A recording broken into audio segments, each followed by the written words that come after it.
Well, good evening, my friends. I hope you are doing well. And yeah, had a little bit of time tonight and wanted to check in with you all, see how you're doing, what is on your mind, how philosophy can help you, how reason and evidence and all of the glories of objective rational morality can serve you like a glistening brain-laced slave. And I certainly have a thought or two, or even two and a half, maybe even all the way up to pi. But I'm here for you, and if you have questions or comments, I'm happy to hear. Just raise your hand and we can chat. And I guess I wanted to let you know about shop.freedomain.com. Not going to do a big pitch here, but shop.freedomain.com. You can get your free domain merch for Christmas. All right, let us chat and listen in. And if you want to unmute my friend, I am all ears. Hey, Stefan, Boy Crisis here. I got a question for you. I'm not going to identify what state I'm living in, but I think this is happening in multiple states. But there's a big push in the Christian community to get back to some of the basics and the classical Christian um, learning. And they're actually setting up a new testing standard to compete with the SATs and the ACT called the CLT, the Classical Learning Test. But they're really trying to get back to what made the West great to begin with. And to me, it's kind of like the solution so we don't end up like Rome and collapsing. But I was wondering if you had any thoughts on the whole, and the Catholics have one. And they're expanding like crazy with a model called the Chesterton Academy. That's popping up throughout all the cities in all 50 states and across the world. And the Protestants have a classical kind of learning program as well. But just want to see if you had any thoughts. Well, how do you think Christianity is going in the West at the moment? Oh wow! Um, Before no, we get into the details, which I think is interesting. Yeah, yeah. before we get into the details, which is interesting, how do you think Christianity is doing in the West at the moment? Dude, it's freaking weak. It's happy, clappy. It's love, grace, mercy. No rules, no discipline, whatever they identify as or whatever goes. Everything's gay. So no, it's not going well. Not happy with the Pope. There's a few Protestants, and even the Catholics. They have like some religious orders that are more conservative and more traditional, and of course, they're what do they call it? They're um, but basically the women's fertility rate, they're having 5, 6, 7 kids per woman. So there's parts of the Catholic Church that are doing well, but they are like pre-Vatican II. But yeah, I mean it's I can see the collapse happening. So yeah, it's not going well, and it's because we're not following the rules of the church. So You mean the church is not following the rules of the church? Sorry, I'm not quite sure I follow. Who's not following the rules of the church? yeah, there's well, you're right. It's probably a little bit of little bit of both. I mean, the catechism hasn't really changed in like 2,000 years, but some of the stuff they kind of push is, you know, but I mean, it doesn't matter if, my local community, if you go to a Protestant church, it's just like they're rapping Jesus songs and it's just what, or it's just, Sorry, they're rapping Jesus songs. Okay, got it, got it. yeah, or it's just, they're targeting single mothers and it's just, but it's just like everything is like anti-masculine, anti-family, anti-father. So yeah, it's yeah. So it's I'm looking for solutions, but I wasn't sure if you're kind of following the whole um, homeschooling, growth and all that kind of stuff. So Oh no, I've been following that. Why? Okay, when do you think the church was last muscular Christianity, masculine, robust? When did it have any rules at all? When was the last time for you the church had rules? Well, I did a deep dive into this, and I was like, and my question was, when did they change the biblical hierarchy of the family? And I've been working with different friends, different colleagues in different states, and right now we've got 5 states that have equal share parenting, and they're mostly red states. And my process with my state was just grueling because every time I'd go to my state capital, which is 6, 8 hour drive, all volunteer work. Any of the people that were affected by it wouldn't show up to the meetings, and I was like, man, I guess I'm doing all this work by myself um, to make sure that if mother and father separated, that the starting point in family court would be, that child should be, split equally as far as time between the mother and the father. And it was just a wicked um, feminist, and I was like, "Man, I thought feminism was about equality." And everything that they're doing, they don't want equality. They just want a paycheck, and they wanna use their child as a pawn, and I was like, "This is." And I was super, super naive back then. I was like, "I don't get it because what they're saying is one thing, but what they're doing is another." So anyway, going back to like what your initial question was like, when do I think it started falling apart? Well, I took a look at what happened during Vatican II, what changes were being made. And that's when the Catholic Church went to this mutual submission. I was like, mutual submission and complementarianism, what is that? So I started looking that up. And next thing I know, it's like, there's no hierarchy of the family. There's, the mother has just as much say as the father, but the father's ultimately responsible. And I was like, this doesn't make any sense. Could you imagine Ah, flying? yes, the old responsibility without authority. How Yes, well does that work? yes. Yeah. And I was like, okay, like when you're a pilot and you're flying a plane, it's the pilot in command, no matter what happens on a flight. He's the one that gets the dings on his license. He's ultimately one responsible. He may follow the checklist and all that stuff, but ultimately, he's the one that's responsible for getting the souls back on planet Earth safely. And if he messes up, it's on him. But yeah, I was like, that doesn't make any sense, and that's a and I was like, well, this, Okay, so so that's the what, and I appreciate that. What's the why? yeah, the why I mean, I'm trying, and I did some research like what happened in the 60s. We had the war on poverty and the Great Society Initiative, which is basically just pay everyone to kick the father out of the household, make sure there's no man in the house. And um, and then what happened in the early 1900s? And I read a book called The Creature from Jekyll Island, and I was like, I did finance for a little bit, investment management, and I was like, yeah, this doesn't make sense during the 2008 crash. Like, what's actually backing this? And back then, we were $10 trillion in debt, and I was like, "Okay, this doesn't make sense. How many millions of Americans do we have?" And you just start doing simple math, and you're like, "Dude, like, we all gotta write a check to Uncle Sam for $200,000. Like, where are they printing this money from? And, like, how does this whole shell game work?" So, I mean, you know, I guess what I'm most disappointed in with the church, and the church, I'm picking on the Catholic Church, but the Protestants seem like they're even more confused than the Catholic Church. But it's just weak. Everything's gay. But I don't know if we're going to restore society. The first thing you have to do is restore the family.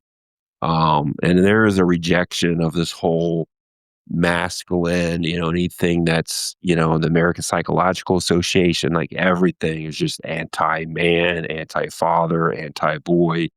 And so you do have a lot of like weak boys growing up and just saying, you know what, I'm just gonna hang out in my parents' house or my mom's basement until I'm 45 years old, but I'm not going out there. That society thing's a mess. So Right, right. Now, you are in America, and I would say that America, it was founded and is significantly Protestant. Obviously, there's other religions, and Catholicism is the second, but Catholicism came later, mid to late 19th century. So would you say that America is founded on Protestantism? Yeah, I would probably agree with that for the most part. And I did a lot of research. There's some good, channels that I've watched, when it comes to separation of church and state and what the Protestants do and why these Confederate soldiers used to dress up in their, full, Sunday's best when they went to go fight a war because they knew that it may not come back and they wanted to look good when they, met their maker. But yeah, and but I would probably agree with that. Yeah. Okay. All right. So get a little comfortable, if you don't mind. I'm going to tell you what I think it is. And listen, this is an open discussion. We can have a whole panel in here if people want. Flame me out. Tell me I'm wrong. But this is the way that I see it. And I'll try not to be too long, but I tell you, this will blow people's minds. All right. So when you are a Christian, now we're going to talk a little bit more about Protestantism, although this applies to all Christianity. When you are a Christian, you are walking through the world like somebody in the 17th century with a full-on Google-enabled encyclopedia phone in your pocket, because you have access to divine knowledge. You have access to omniscience. Now, that's a pretty bold claim to make. It's like you had your own AI personal assistant that was never incorrect, never hallucinated, that you had permanent access to throughout history. And this is, of course, one of the things that sells Christianity. And I don't mean that in a cynical way, like, oh, it's just selling it like a razor blade or something like that. But it is one of the things that makes people religious, is you have access to the omniscience of Almighty God. That's a hell of a thing to have access to. You can get on your knees, you can pray, and God will give you guidance. And that's an amazing, powerful thing.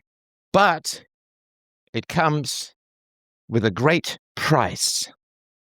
Because if you say, I can get on my knees, I can pray to Almighty God, and I can get the wisdom of omniscience, then you better not faff up too much. You can't. If you had an AI that got things wrong, you'd go out of business. The two things that were the boom, bing, bang, bomb nails in the coffin of American Christianity were the Protestant support for the takeover of schools by the government. As the Catholics flowed in, the Protestants ran to the government and said, oh, you do it. You take it over. You take over. We're going to hand our children over to the state to keep those subversive Catholics at bay. This is a Protestant place. We can't patrol and control everything. So we'll, I guess, have to let in those Italians or the Irish / South. But by God, we've got to keep the Protestant character of America. So we are going to turn education over to the state. America had the most amazing educational system, really, in the world, with a 98% literacy rate in many places, with Americans being so literate that Moby Dick in the 1850s, which is a bit of a tough read, was incredibly popular. How many people these days are reading Charles Dickens or enacting Shakespeare on a regular basis? That was commonplace in America. Amazingly literate, incredible education. And then when the Catholics started coming in, the clergy all ran to the state. Ah, yes, the state, always a friend to Christianity. Never persecuted any Christians, never nailed up the Savior. Just a beautiful ambulance of salvation. Now, we can assume, and I take this stuff very seriously indeed, we can assume that the Protestant leaders got down on their knees and prayed for guidance. And one of three things happened when they got down their knees and said, ooh, should we turn our children over to the government? Will that ever have any negative effects? if we turn our children over to the government, then parents lose control of the educational system, and there is one central choke point with which to kill the republic, which is the indoctrination of children through the state curriculum. So they got down on their knees and they prayed to Lord God Almighty, and I say this with no cynicism whatsoever. They got down on their knees and they prayed to the Lord God Almighty and said, God above, it is a turning point, it is a fork in the road in American history. What should we do? Jesus, God, give us guidance. What should we do? And one of three things happened. Either God told them the wrong thing to do, which is incomprehensible because God is all-knowing and all-good, so that couldn't have happened. Or Satan intercepted these heartfelt prayers and told them to turn their children over to the state. I do not believe that happened. I think that they would notice. Or God told them, listen, guys, render unto Caesar what is Caesar's, means give to Caesar what he forces you to. Do not run to Caesar for the education of your children. Do not run to the state, which is a secular institution. Do not run to the state for the education of your Christian children. And that's what I think God would have said, because as we've seen it played out, that which was supposed to protect America is now being used to destroy America, which is government monopoly on education. Oh, we gotta keep it Protestant, so we give government control of education. Ah, well, then that just draws in all the power mongers who wish to destroy America, which is exactly what happened. And God would have seen that. I mean, I could see that. Anyone can see that run to the state. Are you crazy? So God couldn't have said, oh, yeah, hand your Christian children over to the state. It's going to work out beautifully. He couldn't have said that. I don't think Satan interceded. Then there'd be more of a battle and a war. So either they prayed to God and God told them, whatever you do, do not hand your children over to the state, or there's no God and they were praying to nothing and they just did what they wanted politically. So when you have a clergy in charge of the spiritual, moral, and ethical soul of the nation, a nation founded on near infinite land, near infinite freedoms, to create the smallest government that has ever existed, a specifically Christian state, a specifically Protestant, religiously founded society, and the clergy have been responsible, and the Christians as a whole have been responsible for the salvation of the republic. Now, we could understand if all they had done is maintained the freedoms of the republic. So maybe they hadn't expanded them all over the world. Maybe they hadn't gone from a small government to maybe no government or a totally even smaller government. But let's say all they were charged with was just maintain the freedoms. Just hang on to the freedoms. That wouldn't be massive. I mean, if you inherit $10 million, you don't necessarily have to turn it into $20 million or $50 million. You don't have to invest it. You don't have to grow it. But don't blow it. All that was asked was to maintain the freedoms of the republic. And what happened? Number one, they turned their children over to the state. And that's not been dealt with. Number two, the Protestants in particular were quite fervent and pro World War I, which was really the death knell of European civilization. So again, a war was breaking out in Europe. Now we know 1/10 of one infinitely tiny 1% of what God knew ahead of time how World War I was going to play out. So we look back and we say that was an absolute catastrophe. World War I led to the surrender of a third of the country, a surrender of a third of the world to soulless, atheistic, virulent, genocidal communism. It led to the death of 10 million of Europe's youngest and strongest sons. It led to the great fever in the stock market of the 1920s, and it led to the 14-year Great Depression, which culminated in World War II, which culminated in the Cold War. It just went on and on. The dominoes that fell from the First World War were appalling. Now, this isn't, of course, just in America, because America was relatively unaffected relative to Europe, certainly relative to France by the First World War. But nonetheless, clergy all over the world prayed to God, there is a war starting, what should we do? And God, can you imagine if you and I could send a message back to the summer of 1914, and what we would do, we would beg and weep and wail and spend every dime we had to warn people. We would run like madmen on fire through the streets to stop that war. And God knows infinitely more about the destructive effects of that war ahead of time, because he's omniscient, can see and know all things through time. So again, in the summer of 1914, when the storm clouds of war were gathering, the Christian leaders fell on their knees and begged God for guidance. And either God said, oh yeah, you should totally have that war, it will destroy Christendom, which he didn't do and wouldn't do. Or the Satan intervened to just about every single clergyman and every single writer and told them to back the opposite of what was good, which we can't imagine. We cannot imagine that religious leaders don't even know if they're getting advice from Satan or God.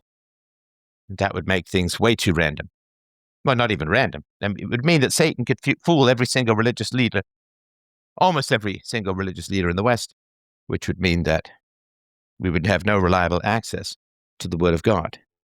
Or God said, whatever you do, don't start that war. That would be the beginning of the end. Can you imagine if somebody, your kids, right there?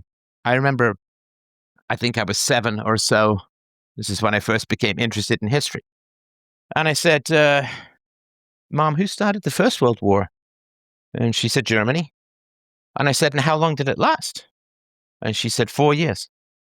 And I said, and who started the Second World War? And she said, Germany. And I said, and how long did it last? And she said, about 4 years. And I was like, huh, okay. That can't be just a coincidence, man.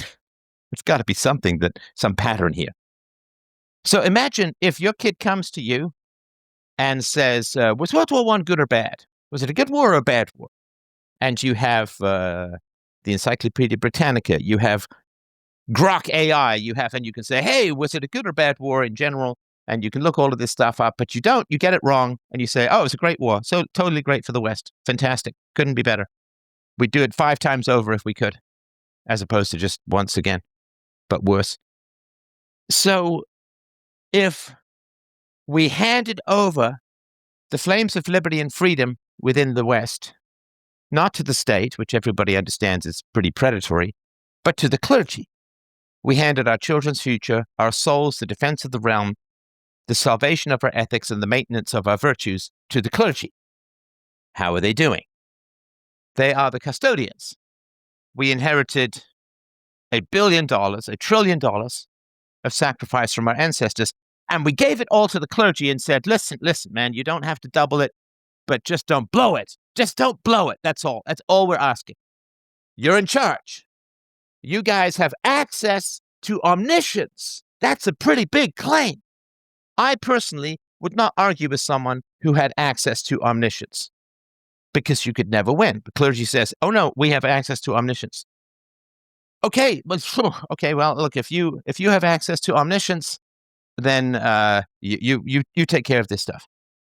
And they blessed all of the soldiers going to war, and they eagerly handed the nation's children over to the state. And for the past 50 years or so, they have been taking billions and billions and billions of dollars from the government to import everyone from other cultures, other worlds, other religions, and put them into the West. And there should be a crisis of conscience for the clergy, for Christianity. You know, if you make a prediction and you get things catastrophically wrong, I mean, geez, when I was in the business world, we did postmortems on every project. You say, okay, what did we get right? What did we get wrong? What could we improve? And I have not seen much soul searching.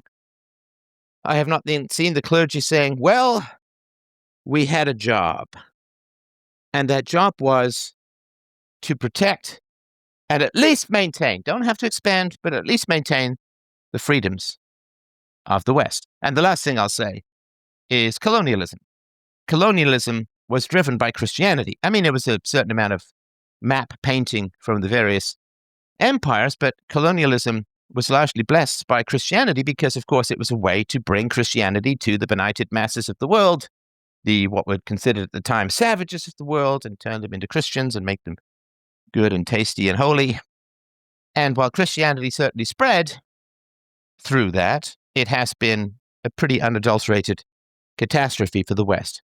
You put together colonialism, turning over the children to the state, and the 2 world wars, and I would say that the clergy, and you combine it with importing infinity refugees, migrants, and immigrants facilitated by the state and the church, taking money from the state.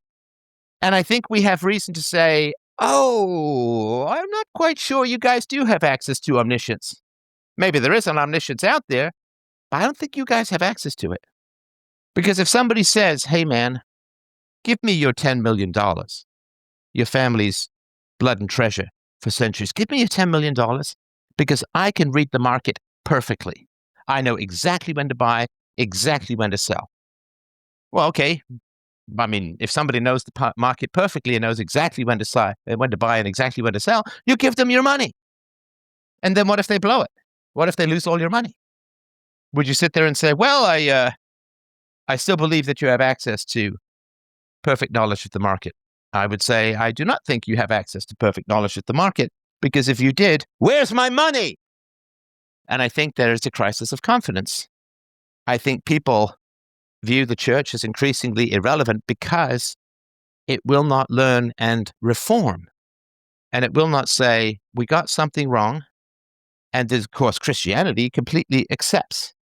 In fact, is founded significantly on the basic idea and argument that the human soul is prone to sin and corruption, as the church is as well. So when the church gets things significantly wrong, I mean, hey, let's bring infinity Somalians and put them in Minnesota, facilitated by the church, where they can run up massive bills by claiming that all their children are autistic and then sending money to fund terrorist organizations in Somalia. Maybe we got something wrong there. Nope. Double down, double down, double down. I went, and this is, I'll shut up here. But I went to a church service recently in a small town in Ontario. And it was the usual bunch of women and one low testosterone, half-bearded priest. And he started off the ceremony with an apology to the natives for taking their land.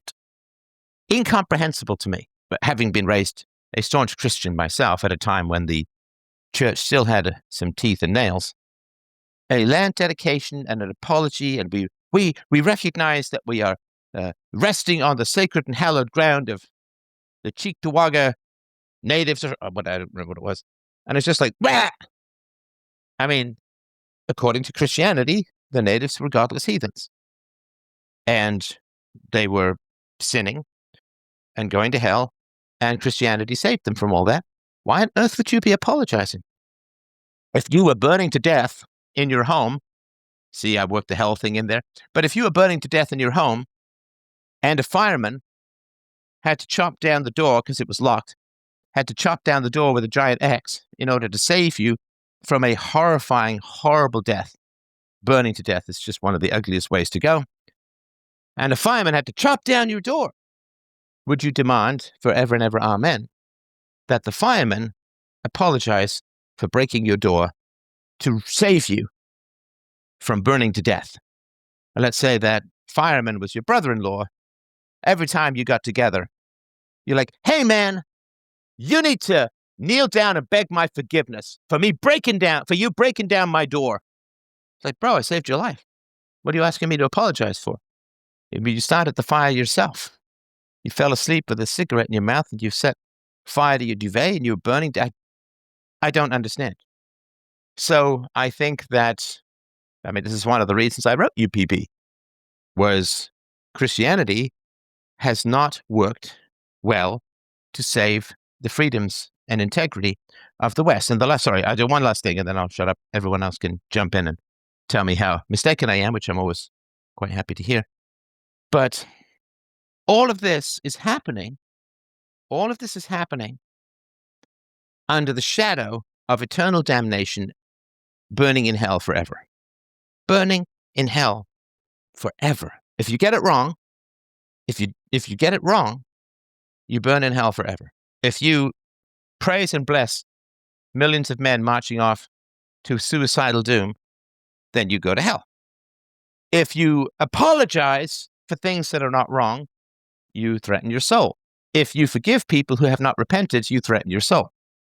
So even with the most immense punishment that can be conceived of, the punishment of hell, and even if we say, well, look, hell is not literal fire and brimstone, it's just realizing how distant you are from God and the agony of distance from the good and the glory. Okay, let's just say doesn't have to be a full-on James Joyce bubbling flesh and the stink of feces and all of that.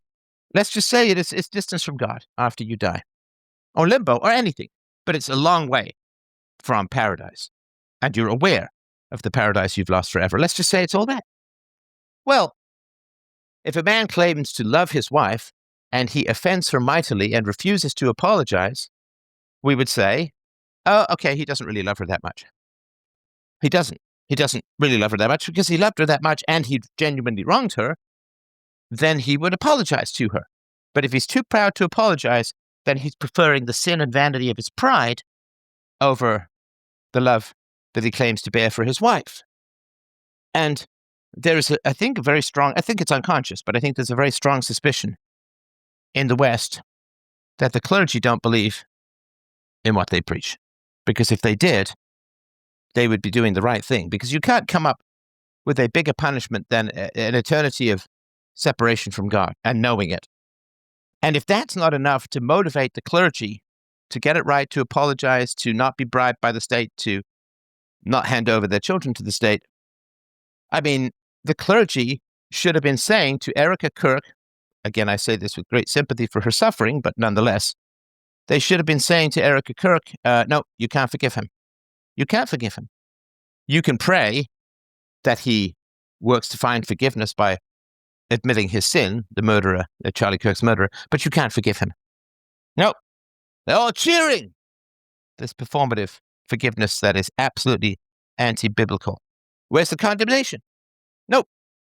But if people forgive those who have not sought forgiveness, who have not embraced contrition, then they are damning countless people's souls to hell. And if you condemn countless people's souls to hell, it really can't be conceivable that you yourself would not end up there as well. So they do it, but they do it anyway. I have not, I've not known Christians who have apologized and sought the forgiveness of someone they've wronged. I mean, look, there were Christians out there who called me racist and so on for talking about IQ. Now, the studies just keep pouring out. It's kind of incontrovertible. So they did me great wrong. They maligned my reputation. They harmed my capacity to reach people with the truth. They put me in a state of grave danger. And they were wrong. And this is just one of, I could pull out a half a dozen of these sorts of examples, right? And how many Christians have called me up or emailed me or messaged me and saying, I'm so sorry, I called you a bad person when you were in fact communicating the truth. I bore false witness. I publicly accused you of being a terrible person when you were in fact communicating the truth. How many Christians who participated in maligning my character for telling the truth have reached out to apologize to me because they broke a commandment, thou shalt not bear false witness. And do not slander seems to be quite important, given that Jesus himself was put to death as the result of slander. It seems to be quite an important aspect of the religion. And the answer is zero. Zero. Now, I've had a few people apologize to me over the years, a couple of trolls from the early days have apologized. But no, I have not received that. So I don't think that they believe in the commandments. I don't think they believe in hell, and I don't know what's changed. But I think people are like, I'm not seeing it. I think, and especially if you can be bought off by the state to do things harmful to your community, I mean, that's not even a good business, but it is just a business. Anyway, those are my thoughts. What do you think? Yeah, no, yeah, you offered a few good, things, but I mean, first, I would say that nobody has the knowledge of God. I think we can. I mean, the thoughts that I use or the analogies is we can apprehend, we can understand part of you know God. No, no, no. Hang on, hang on. I'm sorry to interrupt you. But I never said we have the knowledge of God. I said Christians claim to have access to the knowledge of God in such a format that God would present that Christians could understand. Obviously, we cannot encompass, our mortal brains cannot encompass omniscience. Of course, I mean, but I mean, in the same way that I don't know everything that's on the internet, but I have access to things on the internet, if that makes sense. Okay. And yeah, and I was just going to do the apprehend versus comprehend, and the very first book of the Bible is, I mean, it's the devil always tempts us with eat the apple, and who tells you you can't eat the apple, and you'll have all the fruits and all the privileges and access to the whole cosmos and beyond. But it's interesting because I went to public school as a kid, and like I was my parents sent me to catechism, and I was like, all right, someone's freaking lying to me here because this is, the church is telling me that we came from Adam and Eve in this school across the street, literally across the street, is telling me that we came from multi-cell or, single cell organisms that, metamorphosed into multi-cell. And then we became a gay fish, and the gay fish climbed on became an alligator, and the alligator became a monkey, and the monkey became a human. And I was like, well, somebody's lying, but this institution has control over me. And eventually I'm going to have to go work for this, thing and get a job. And, they're the ones that I remember being, I don't know, 12 years old and going, whatever bullshit they're telling me, I'm just going to run with it because, and then it's like at 40 years old, I was like, I don't know, man. Like all this crap that I've been taught, like, I don't know if it's true. And I started looking up stuff, and I was like, yeah, this doesn't sound right. So anyway, I'm at a point where I'm questioning, everything.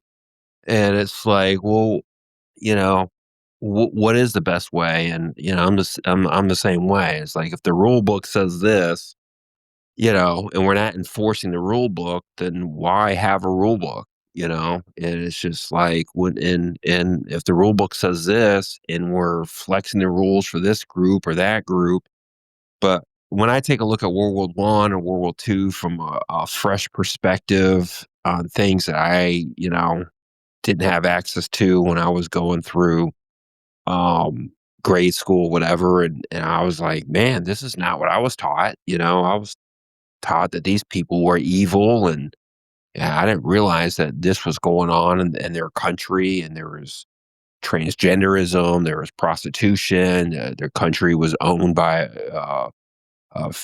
foreigners, and I was like, well, what was the end result of all this? Like, how did they get control? And it was generally through usury, it was usually through sexual degeneration, degenerates. It was through all those impulses that we have as humans, as flesh.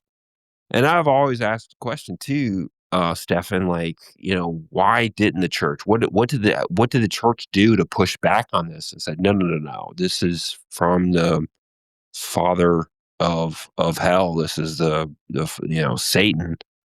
But it was one of those things that's like, yeah, as you get older, and, of course, I've got a kid now, and it's just like, yeah, like, how do I teach him? How do I model this behavior for him? How do I get him to choose righteousness over worldliness, and it's not an easy thing to do as a father, because it's like, Dad, it's so much easier just to like go along to get along, but some of the stuff you're teaching me is not, it's pretty prohibited. So it's, yeah. So, and I think sometimes it's, do I think the church maybe got paid off, or there's some things that they did to say, yeah, but, you know, and to me, it's like, okay, what's the role of the laity? What's the role of the common man to say, no, no, no, pastor, that's bullshit. And I'm pushing back on this, and this is why, and to me, it's always been the strong men, the masculine men that said, no, no, no, this is not, this is not okay. So, but if you've got this happy, clappy Christian society where everything's gay and everything's, it's I don't know. It is tough for me because I'm like, well, what is who does have the truth, that's preaching the truth, that's that's something that I can get behind, because I certainly don't have all the answers, and when I don't have all the answers, what books can I read to get me closer to the ultimate truth? So, but I can tell you this: it wasn't easy for me to be a father, and they destroyed me. They took all my assets. First thing they made me do Sorry, was who go is to they? the family courts. Oh, I'm sorry to hear that. Yeah, the first thing they make you do is, say, hey, if you're the father, we need a financial affidavit for you. Well, where's the mother's financial affidavit? She doesn't need to fill one out. Okay, well, why do you need to know how much money I have and where my assets are located? How does that what does that have to do with any bearing of me being a decent human being or father? And it was like, holy shit, man. And then 2 years later, after 2 years living, and this is after a welfare queen mom was just like, I'm just going to play the game, and whatever he wants, I'm just going to resist it. I was like, holy shit. And then I was like, all right, this is bullshit. So I'm gonna go to my state capital and, get equal share parenting. It took me 10 years, but I finally got equal share parenting in my state. And I, did it because it was the right thing to do. But at the end of the day, I was like, man, like, how come I'm the one that's fighting this battle? How come Where's the where's clergy? my Yeah. brothers in arms to freaking like, because you guys text me, call me, bitch at me, and I hear your horror stories. But at the end of the day, it's like, I already got 50-50 for my son. Like, but what are you doing to like change the laws that caused this to begin with? So, and then I started looking into like, wow, man, this is weird. Like, what is Title 4D? What is this Social Security Title 4D stuff? Are you telling me that the federal government pays $1.60 for every dollar I pay to my son's mother? Like, where does this money go to? How is this money allocated once they receive? And I was like, Texas, Texas, the largest receiver of Title 4D funds.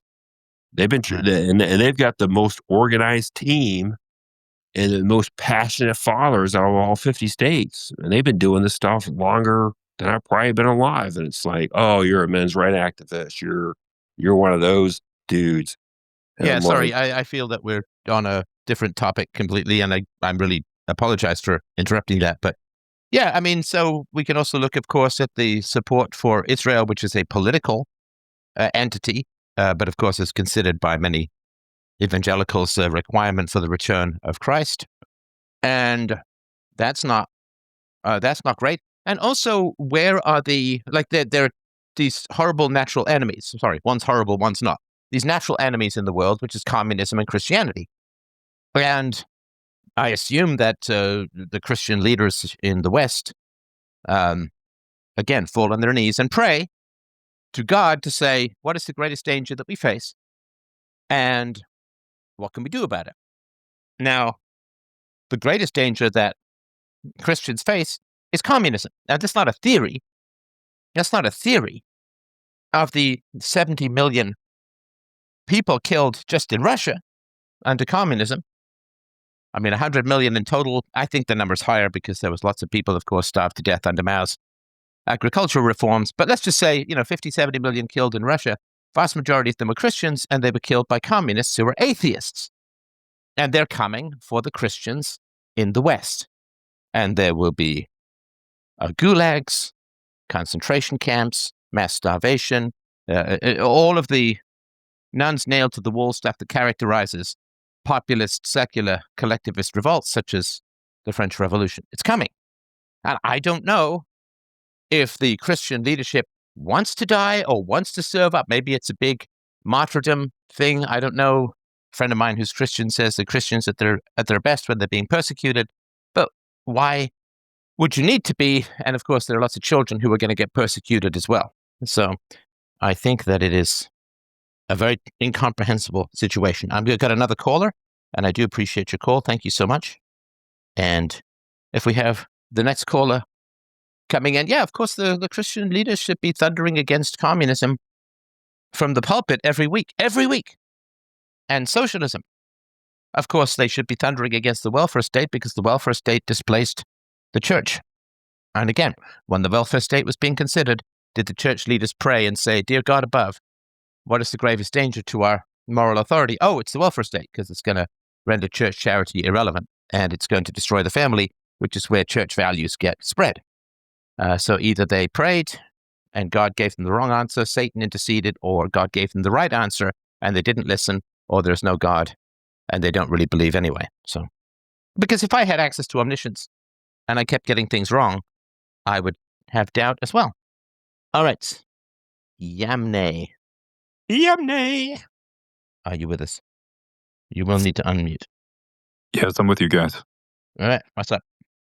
Hey, well, first of all, I guess I'd like to apologize. Obviously, it all comes down to individuals. I wasn't involved in what you were speaking about, but I am sorry on behalf of the Christians who maligned you and chose not to apologize to you.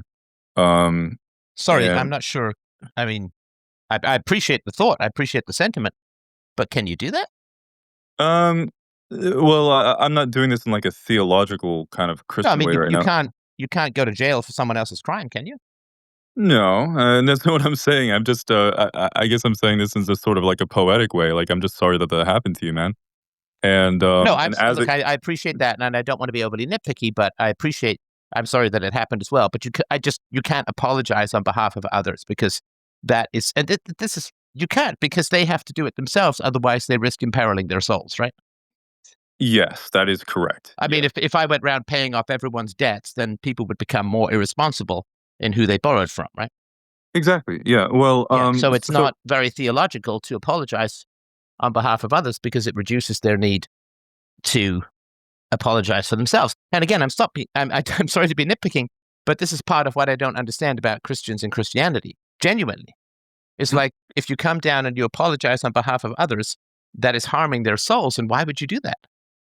Yes. Okay. So, I guess I'm just apologizing to you as a Christian, that Christianity, well, that people who claim to be Christians at least, have been, well, yeah. So what am I saying, right? So, I'm sorry that that happened to you is what I should have said. Right. Okay. Yeah, I and I can't appreciate that, apologize. and that I will absolutely accept. But I wouldn't. Apologizing on behalf of others is too close to whites are responsible for the sins of slavery and things like that. I can't do collective guilt or apologies or You're innocence. right. Everybody's responsible for their individual actions. But so sorry. Go ahead. Yeah, well, okay. Well, yes. Yeah, everything's about individuals. We're all a sea of individuals. And that's kind of the idea of Christianity as well, is that, it's not about you know, um your salvation is all it's all individual. Your relationship with Jesus Christ and the whole idea that Jesus Christ, died for the sins of the world. It's like, okay, that's great. So everybody's saved. It's like, well, no, it doesn't just he didn't just immediately save everybody who Okay, sorry. uh I appreciate that. I don't want to do Theology 101, because my audience knows all of this stuff. So if you have a question or a comment, I'd love to hear it. Or I'd like to ask you some questions if that's all right. But I get this sort of introduction to theology stuff, but sorry, go ahead. Yeah. No. Okay. Well, then, yeah. Let me dive into some other things. So, you were saying that you are you think that, well, you were talking about access to omniscience, right? I don't think that the clergy or that Christians in general that we claim to have. Well, I don't think that we have access to omniscience. We are in God's good graces. We've been saved by Jesus Christ, but that we don't really have access to His knowledge at all times. You know, we Hang pray. on, hang on, hang on, hang on. Okay.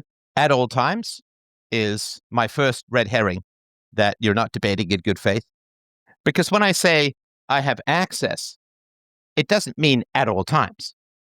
If I say I have access to a Oh. mall, it doesn't mean that I live 24/7 in the mall, right? So at all times is a straw man because I don't know, I wouldn't even know what it means to have access to omniscience at all times.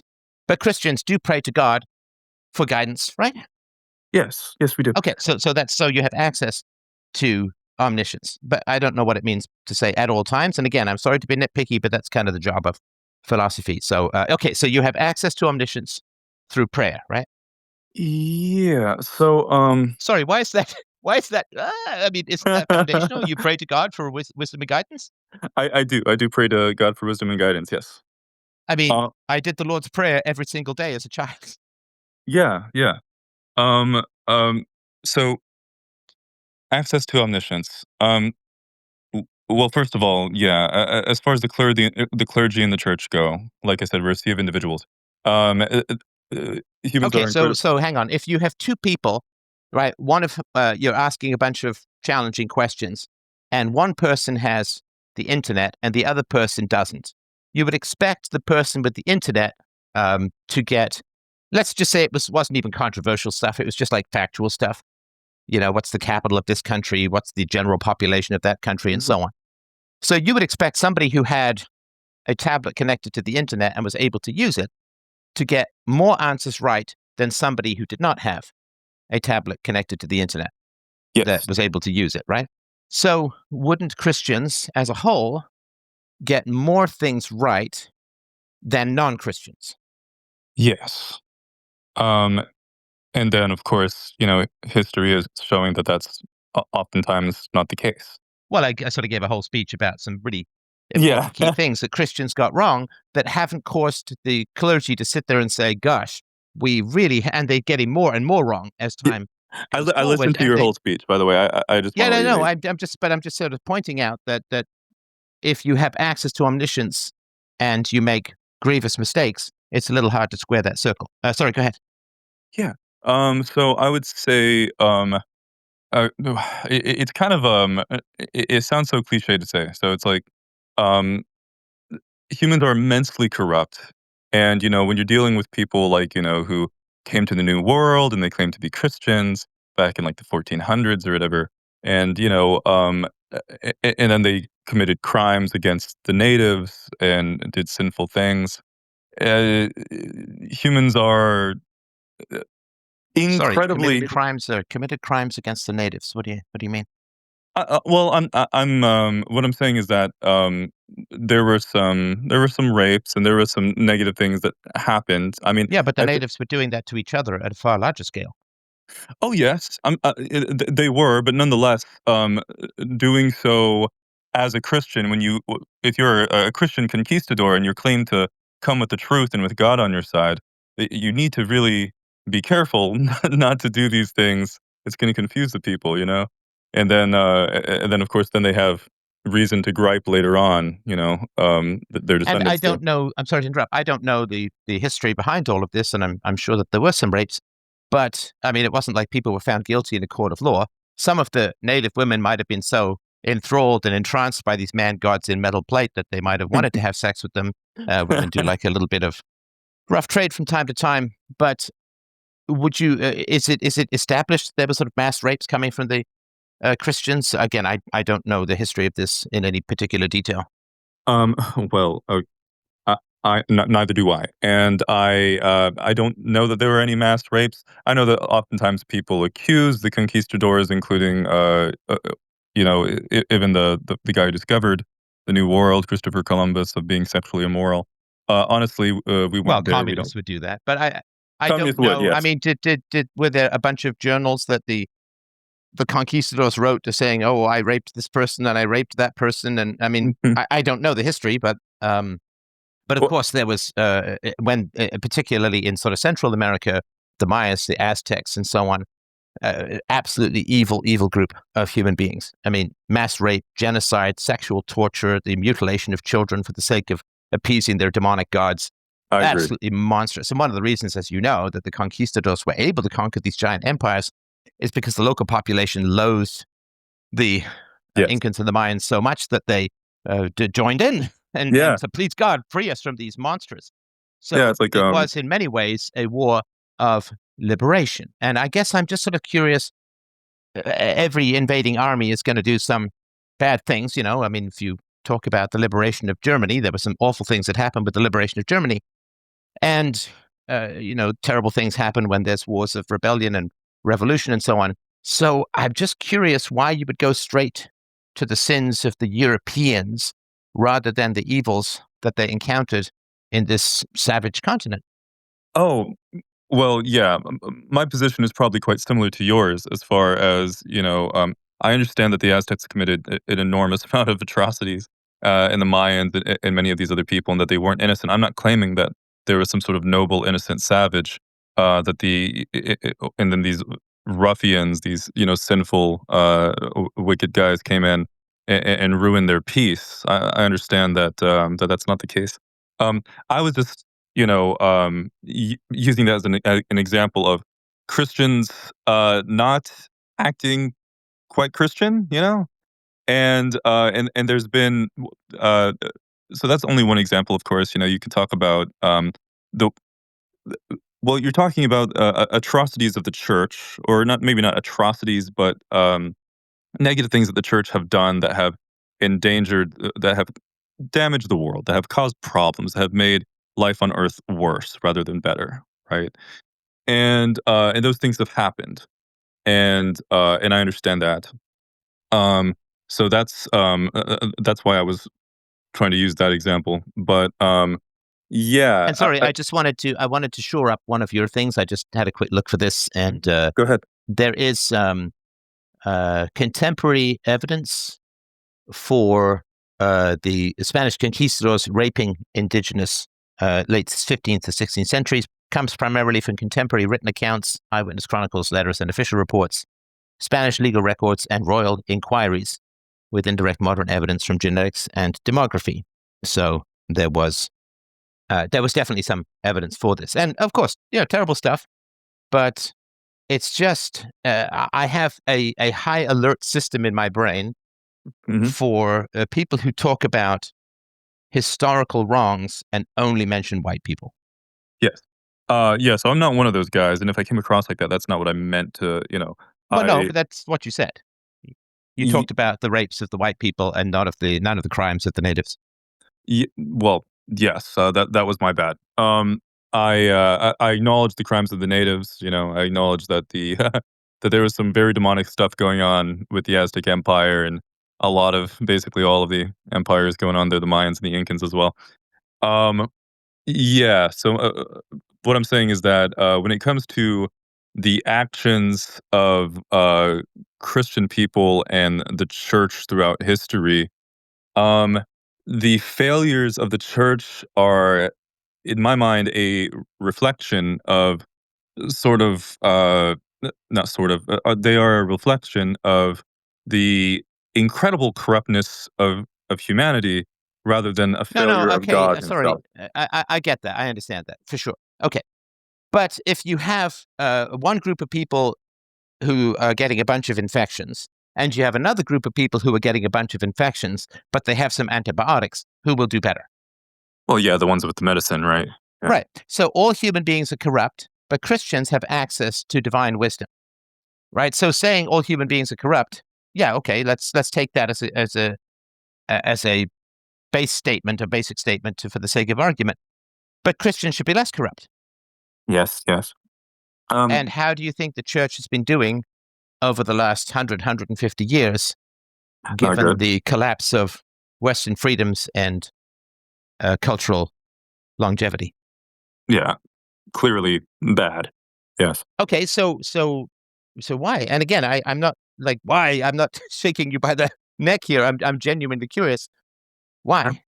If you have access to omniscience, how can you make so many mistakes? Not you, but how can leaders?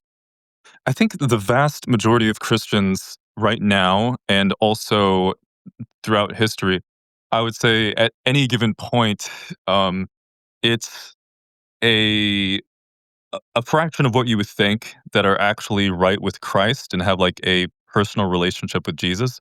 The vast majority of Christians at any given Ah, era. but okay, but I'm talking about the actual leaders. Yes, I'm not okay. talking about the vast majority of Christians. And The if leaders as that's true, well. then it doesn't work, right? Well, it's difficult to make it work because the human soul, the human beings are so corrupt. So it's like, yes. Yes, but you should.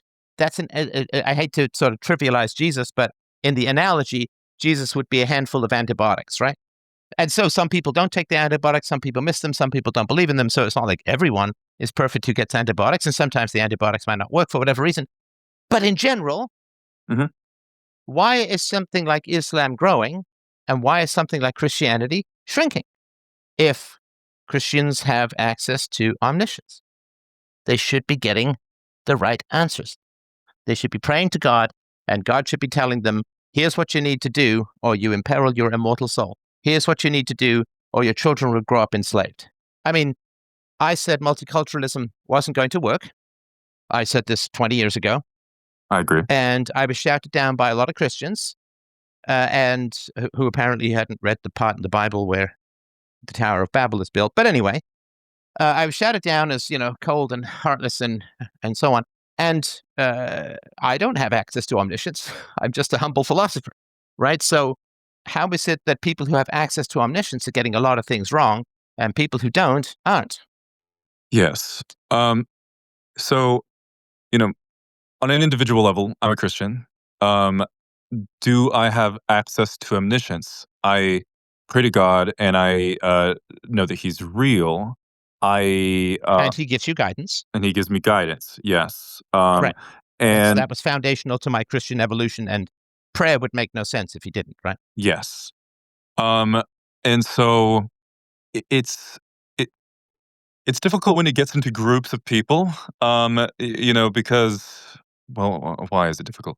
Um, you're dealing with the church, you're dealing with large amounts of people, you're dealing with large amounts of individuals, and a vast majority of them are like cultural Yes, Christians. and again, sorry to interrupt, but if you give antibiotics to a whole bunch of people, some people will still get sick, but the majority of them will get better. Yes. Well, yeah. So Jesus is a person, he's not a antibiotic, and so, and of course, when it comes to, Okay, please, oh, please, I'm please, sorry, I'm sorry. please, don't, no, no, no, no. Let's not operate at that level, I'm not trying to operate right? at that level. If I say love is like a rose, you'd say, well, love is not a rose. It's like it's an analogy. So let's not deal at that level. It's an analogy, right? um, I'm aware that Jesus is not an antibiotic. I can't believe the things I have to say. Let's not deal at that level with each other. Let's like you're smart, I'm smart. We don't have to go there. Thank you for saying I'm smart. Well, you're definitely smart. What I'm saying is that it's like a relationship between two individuals. Uh, Christians with free will have to decide. Okay, I'm really going to pay attention to this, and I really want a relationship with this ethereal individual. And a lot of them just don't do that, and they view Christianity as this. Well, they view it as some sort of cultural identity, and then they just act like normal people, as though they weren't Christian, and then you just keep Christianity as like part of their identity, nonetheless. That's So unfortunately. they're not really Christians then, because to be a Christian you have to worship Jesus and follow his guidance, right? Yes, yes. Okay. So that's what I'm saying. Well, I guess yes. I They're like am saying stooges that a small Christians or something like that. But yeah, sorry, go ahead. So, yeah, I'm saying that a small percentage of Christians are actually Christians, Okay. and it's So it disturbing. doesn't work for Well, the most people, with the most part, even with the threat of hell. Even uh, if you raise people with the threat of hell and the relatively simple word of God, it doesn't work. whether something works or not. Well, okay. So I first of all, I'm coming from a perspective of understanding that Christianity is objectively real. The reason why I believe Christianity is objectively real is because I've had spiritual experiences that have convinced me of that, supernatural experiences. So I'm kind of working backward in a way. It's like I kind of already know it's real from supernatural Okay, experiences. so sorry. So are you saying that a lot of Christians have not had the supernatural experiences that you've had, and therefore they don't take it very seriously? Yes. Okay, but then why would God give you supernatural experiences that prove to you the power of Christianity and withhold from other people those supernatural experiences which would give them the same dedication? That doesn't seem too fair, does it? Um. Well, I asked for mine. I Well, specifically. no, Christians are constantly saying, give me a sign, right? And so a lot of Christians ask for it. Um, I suppose they. Well, yeah, they say give me a sign, but I think you can say something in words and not necessarily mean it in your heart. You have to genuinely like. I didn't even pray to the Christian God. At the time I was an agnostic, and I prayed. I was like, if you're listening, if there's anything listening, if there's a God, I was like, I want to know the true nature of reality. I want to know what's really going on. Could you please make it evident to me? And then I think it was like 2 or 3 months later that I started having supernatural experiences, you know? And Eh, what happened, if you don't mind me asking? well, yeah, so it started, it was like 3 in the morning, I was in bed, I got poked in the forehead very, like, slowly and deliberately. I could feel the pulp of a finger in the middle of my forehead. And so I was horrified, and I jumped up. Well, I didn't immediately I'm jump sorry, up. you felt a poke in the forehead, and then you said something very quickly I didn't quite catch. Sorry. Um, I felt a poke in the forehead. I felt the Yeah, pulp of a finger, like the the poke pulpy of a finger. Yeah. yeah, the portion of a finger. I was horrified, and I said that I got up, but that's not true. I didn't immediately get up. I actually like froze up and kind of like just like waited to like die for a second. Like I thought something was going to attack me, so I kind of just like tried to play dead for a second. Um, and then I jumped up. Okay, and then I And jumped. sorry, was it dark in the room? Yeah, You it couldn't, was like, dark. you Yeah, felt the poke. It yeah. was dark. So you felt the poke, but you couldn't see anything, right? No, yeah, I sleep in the dark. Okay. And so then I jump up in the dark and I look around my room and I look around the house and I look in the closets and there's nobody else there and there's no one in the house other than me. And there was no animals in my room or anything like that. My door was closed. Somebody put me in the forehead. And then after that, things like that started to happen basically every night or every other night, something like that. Um, and I would get tickled, I would get poked, I would get grabbed, And it was like nice firm grabs. You could feel 5 fingers digging into the meat of your thigh, you know? Um, so I was having that sort of thing happen pretty frequently. Um, like I said, mostly at night, like when I'm trying to fall asleep, or not when I'm asleep, but when I'm, laying down, just, you know, hoping that nothing happens. And what else happened? I had a lampshade thrown off my lamp. I did not see it happen, but I heard it, and I heard a bang from my room. I went and checked, and it was there on the ground. And then a day later, the same thing happened. I heard a bang in my room. I went and checked, and it was on the ground. Difficult to pull off. Sorry, a lampshade fell off. Lampshade. Yes, sorry, I didn't enunciate that. Um, Okay. and what else happened? Well, it went on for a period of about a year, right? So there was multiple things that happened. Sometimes things happen in the daytime. I'm laying in bed in the daytime, awake, laying on my back, trying to take a nap. Somebody somersaults over me. I feel a small body, the pressure of a small body kind of like somersault over top of me. I see a disembodied hand at one point. What happens is I have a dream, a nightmare, that I am being choked by a big pair of hands in the darkness. I dream that I'm on my computer in the darkness, and then a pair of hands drapes down from the ceiling in front of me, in the light of the computer and starts choking me. I fight them back. I'm fighting them off. And then I wake up. I said, oh, it was a dream. I look to my left and there's a big white hand on my pillow in real life, in the light of the morning. It's 8 a.m. I strike at it and it disappears. And I had a number of dreams like that, that would bleed into reality. I was not high, I was not drunk, I don't do drugs. I do drink alcohol occasionally, but it doesn't make you hallucinate, and I wasn't drunk during those times, and of course, they happened there was many experiences, so I wasn't drunk during, every night of those experiences. Ultimately, it caused me to become a Christian, because I connected the dots in my mind. I said, "Okay, what's going on? Some sort of spirit, ghost, okay? What does that mean? Why is it here? Why is it bothering me in a very unpleasant way?" Um, uh, I was trying to connect the dots. I figured I was like, "Okay, well, what changed?" I realized that I had been kind of a bad person, that I had, cheated on my girlfriend, that I had, kind of been an asshole for a while. And, then it started to dawn on me. I was like, "Okay, this might be associated with my bad deeds, which might mean that it's associated with sin, which might mean that it's associated with Christianity, which might mean that we're dealing with a demon and that there's hell, and oh my god." And, I became very frightened. Um, so um, I eventually I prayed. I prayed to God, and it stopped. And so then I became Christian. What happened is that one night there was like a finale, there was a crescendo, right? And, I don't know if that's the proper use of the word crescendo, it's probably not, but anyways, there was a finale. And, I was in bed, I was on the futon, I had my girlfriend in my bed, and I was sleeping in the other room in the futon because I can't sleep with anybody else in my touching me or else it wakes me up. But, so I was sleeping on the futon, and by this time, I had a whole protocol for keeping myself from being woken up by, these, like, supernatural, harassments. So I had my feet covered, my legs covered with, comforters, with, thick blankets, and I had my ears plugged, and I had, a shirt or, some cloth over my face, not over my whole face, over my eyes and forehead, so that nothing could poke my forehead.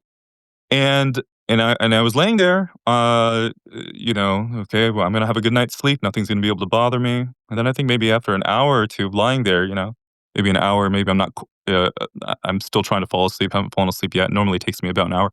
I hear or I don't hear, I feel, um, as if somebody slapped the foot of my head with both hands.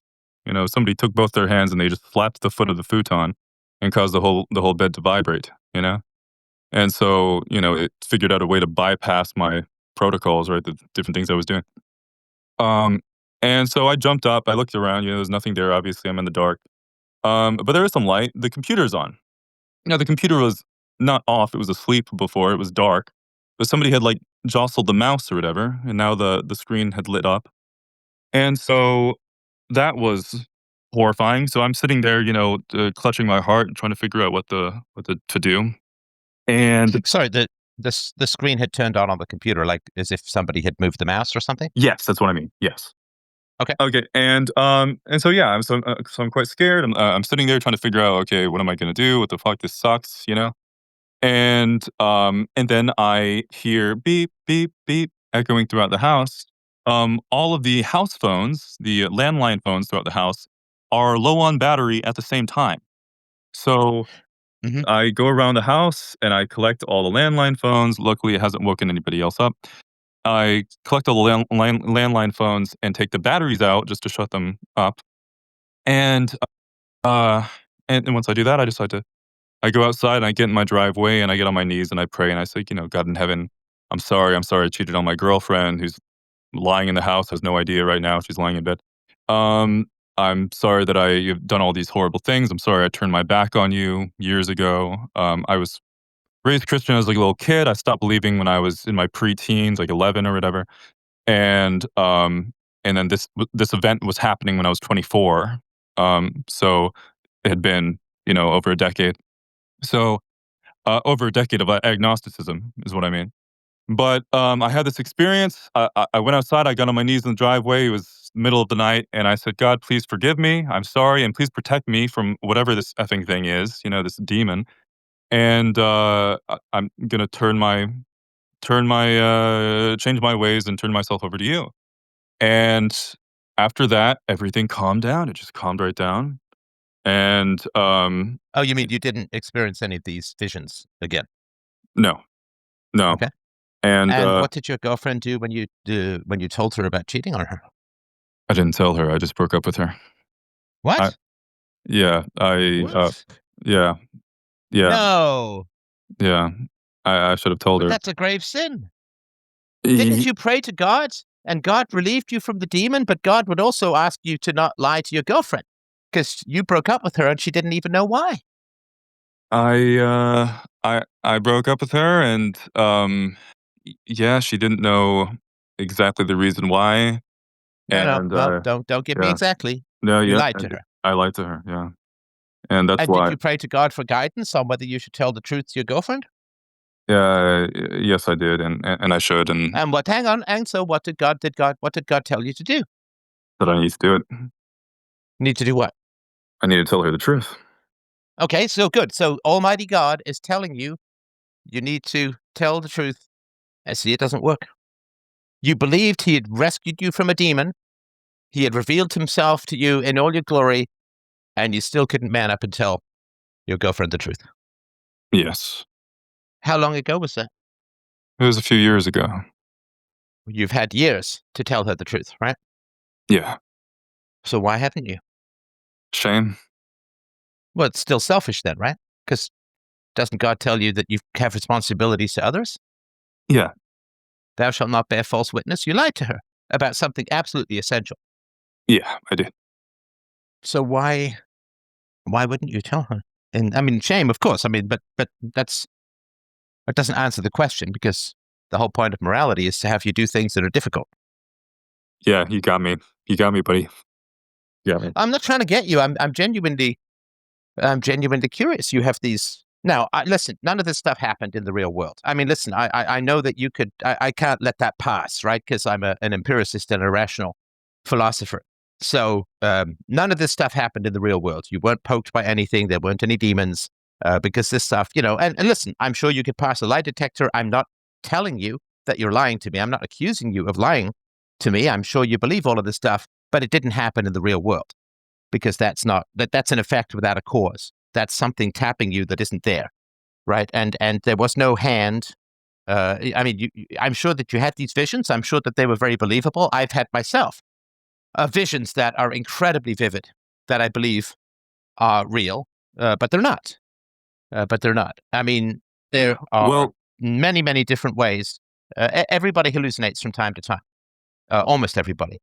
Mild hallucinations at some point. And the fact that this all occurred while you were in bed or sleeping or whatever it is, or something, your lamp fell off or something like that, could be any number of things. But I mean, not that I'm saying you have any of these, but there are psychiatric disorders like schizoaffective disorder, bipolar, severe depression with psychotic features, PTSD.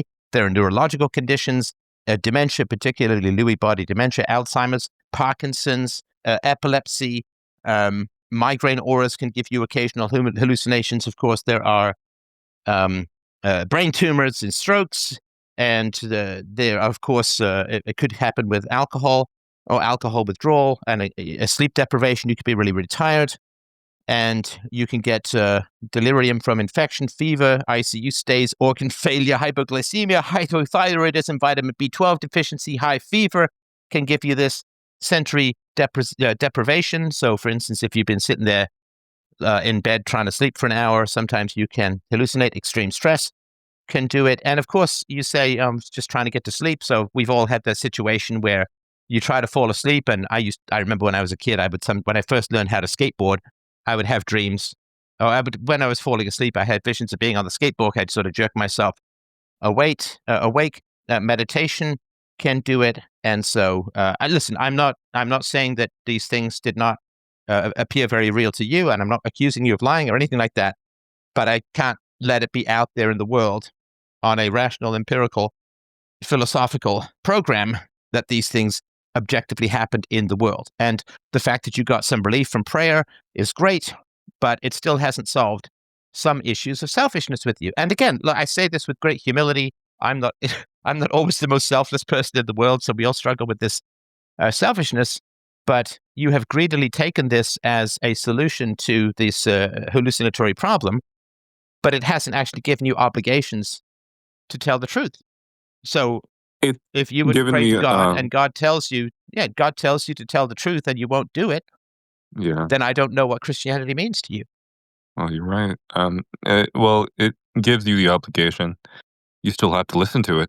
We all have free will, and some of us are capable of. The guy saved you from a demon and you won't listen and Yeah. do it? This is what I don't understand. Genuinely, I do not understand. If somebody, like if I was burning to death in my house and somebody broke down the door and said, "Hey, I'll save you, but you got to tell your girlfriend you cheated on her," I'd be like, "I will." Well, I guess part of it is that I was able to tell myself that the sin was cheating on her, and I, you know, um, break up with her and all of that. But I mean, the sin was Okay, cheating on her. so hang on. No, let's be strict here. Let's be strict. You break up with your girlfriend. You say, "I'm breaking up with you." She says, "Why? Why?" Then you lie, right? Because you know exactly why you're breaking up with her, because you cheated on her. Yeah. So she says, "Why are you breaking up with me?" Right. Which is something you owe to her, right? Right. Because otherwise, she ends up thinking it's her fault. Right. Yeah. You're letting her take the prison sentence for your crime. Right. Yeah. Yeah. So thou Right. shalt not bear false witness. That's pretty clear, right? Don't lie about, obviously, a little white lie, who cares, right? But don't lie about important things. This was an important thing, right? Yes. I wasn't saying that these are things I believe. I'm saying that these are maybe lies that I told myself. You're asking me how Sorry, I. I don't know. I don't know what that means. Sorry. Oh, I'm sorry. Well, you're asking me the question of, you're like, well, how did you go so long as a Christian, disobeying, God by not doing this thing?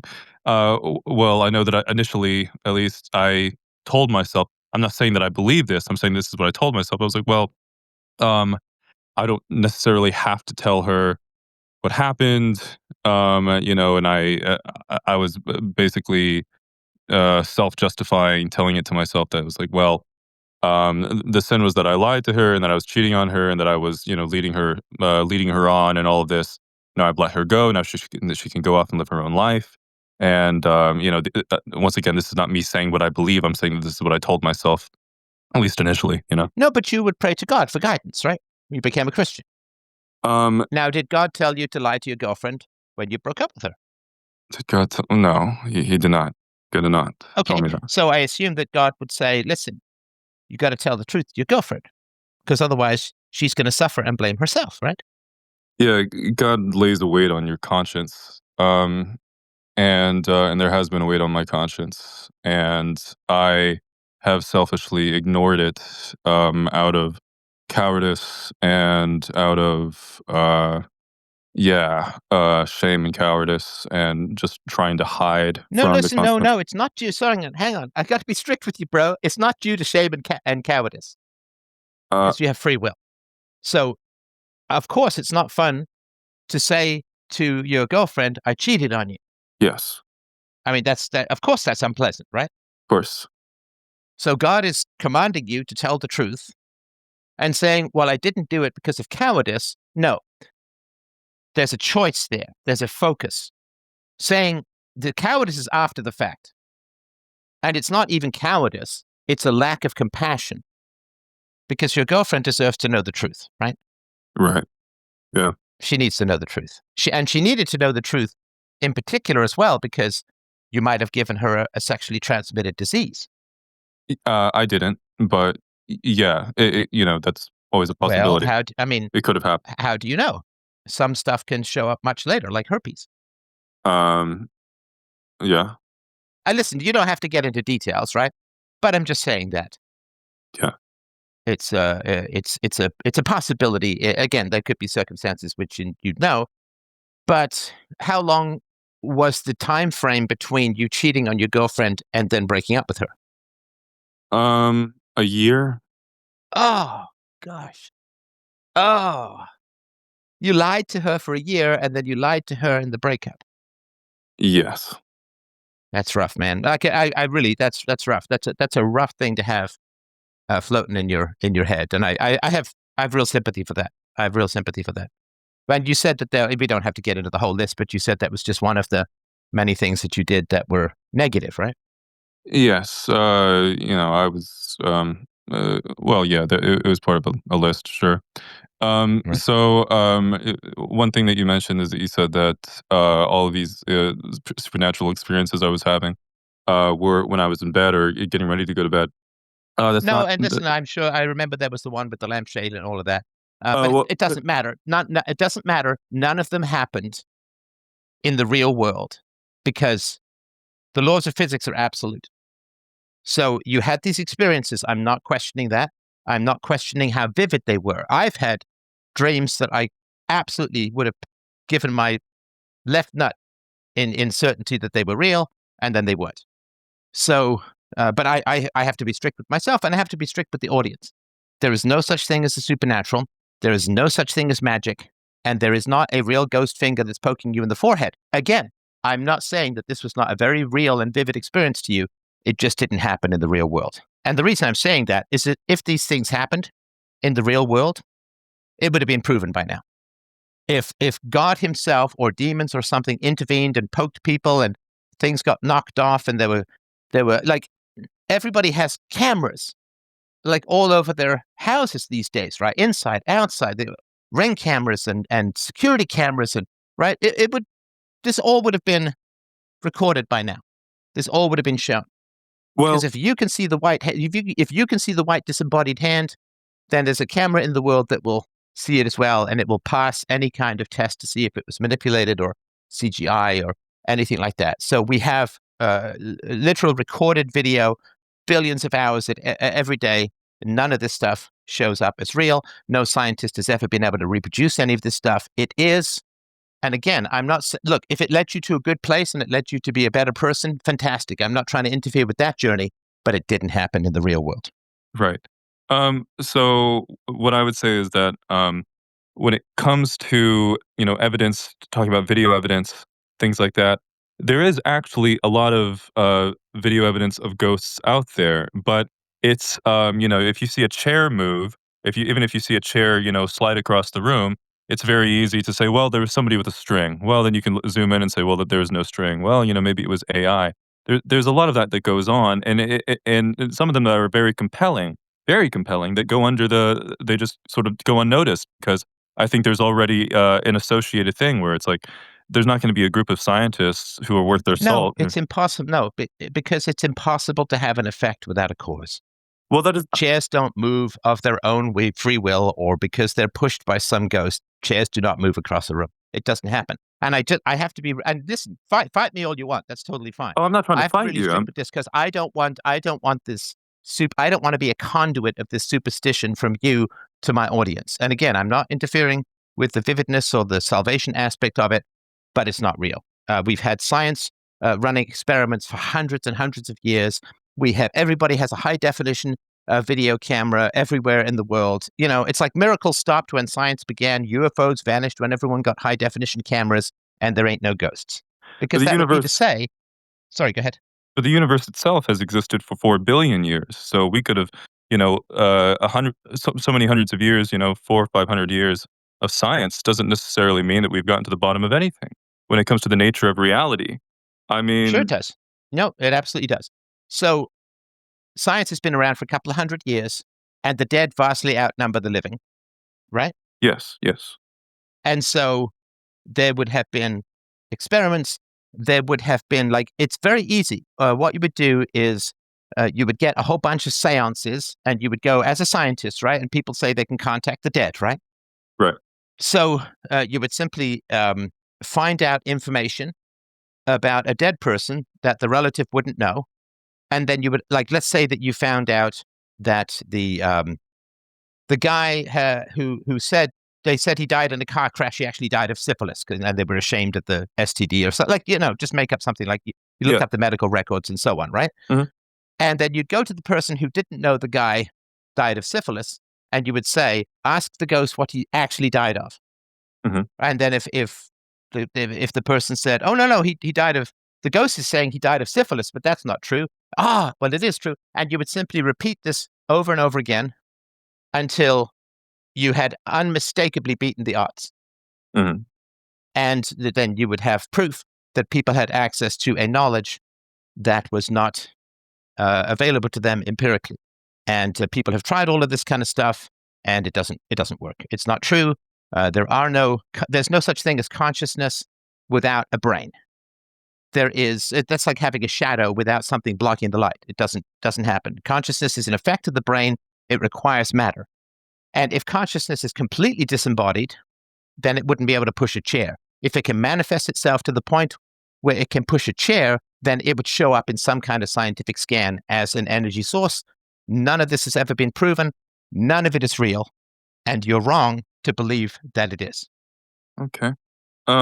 So, one other thing that I wanted to mention is that, you were saying that Christianity, talking about the access to the omniscient, and that, why is God not giving us better advice, to, better the world and all of that? I know that, in the Bible, part of the understanding of God's sort of goal with the world is that after the Garden of Eden, the fall of man, not just the fall of man, but the fall of the physical world, the fallen world, that we basically live in a fallen reality. We live in a damaged place, and that the idea is not to optimize this damaged place, but it is to a complete shaking up of the chalkboard or whatever.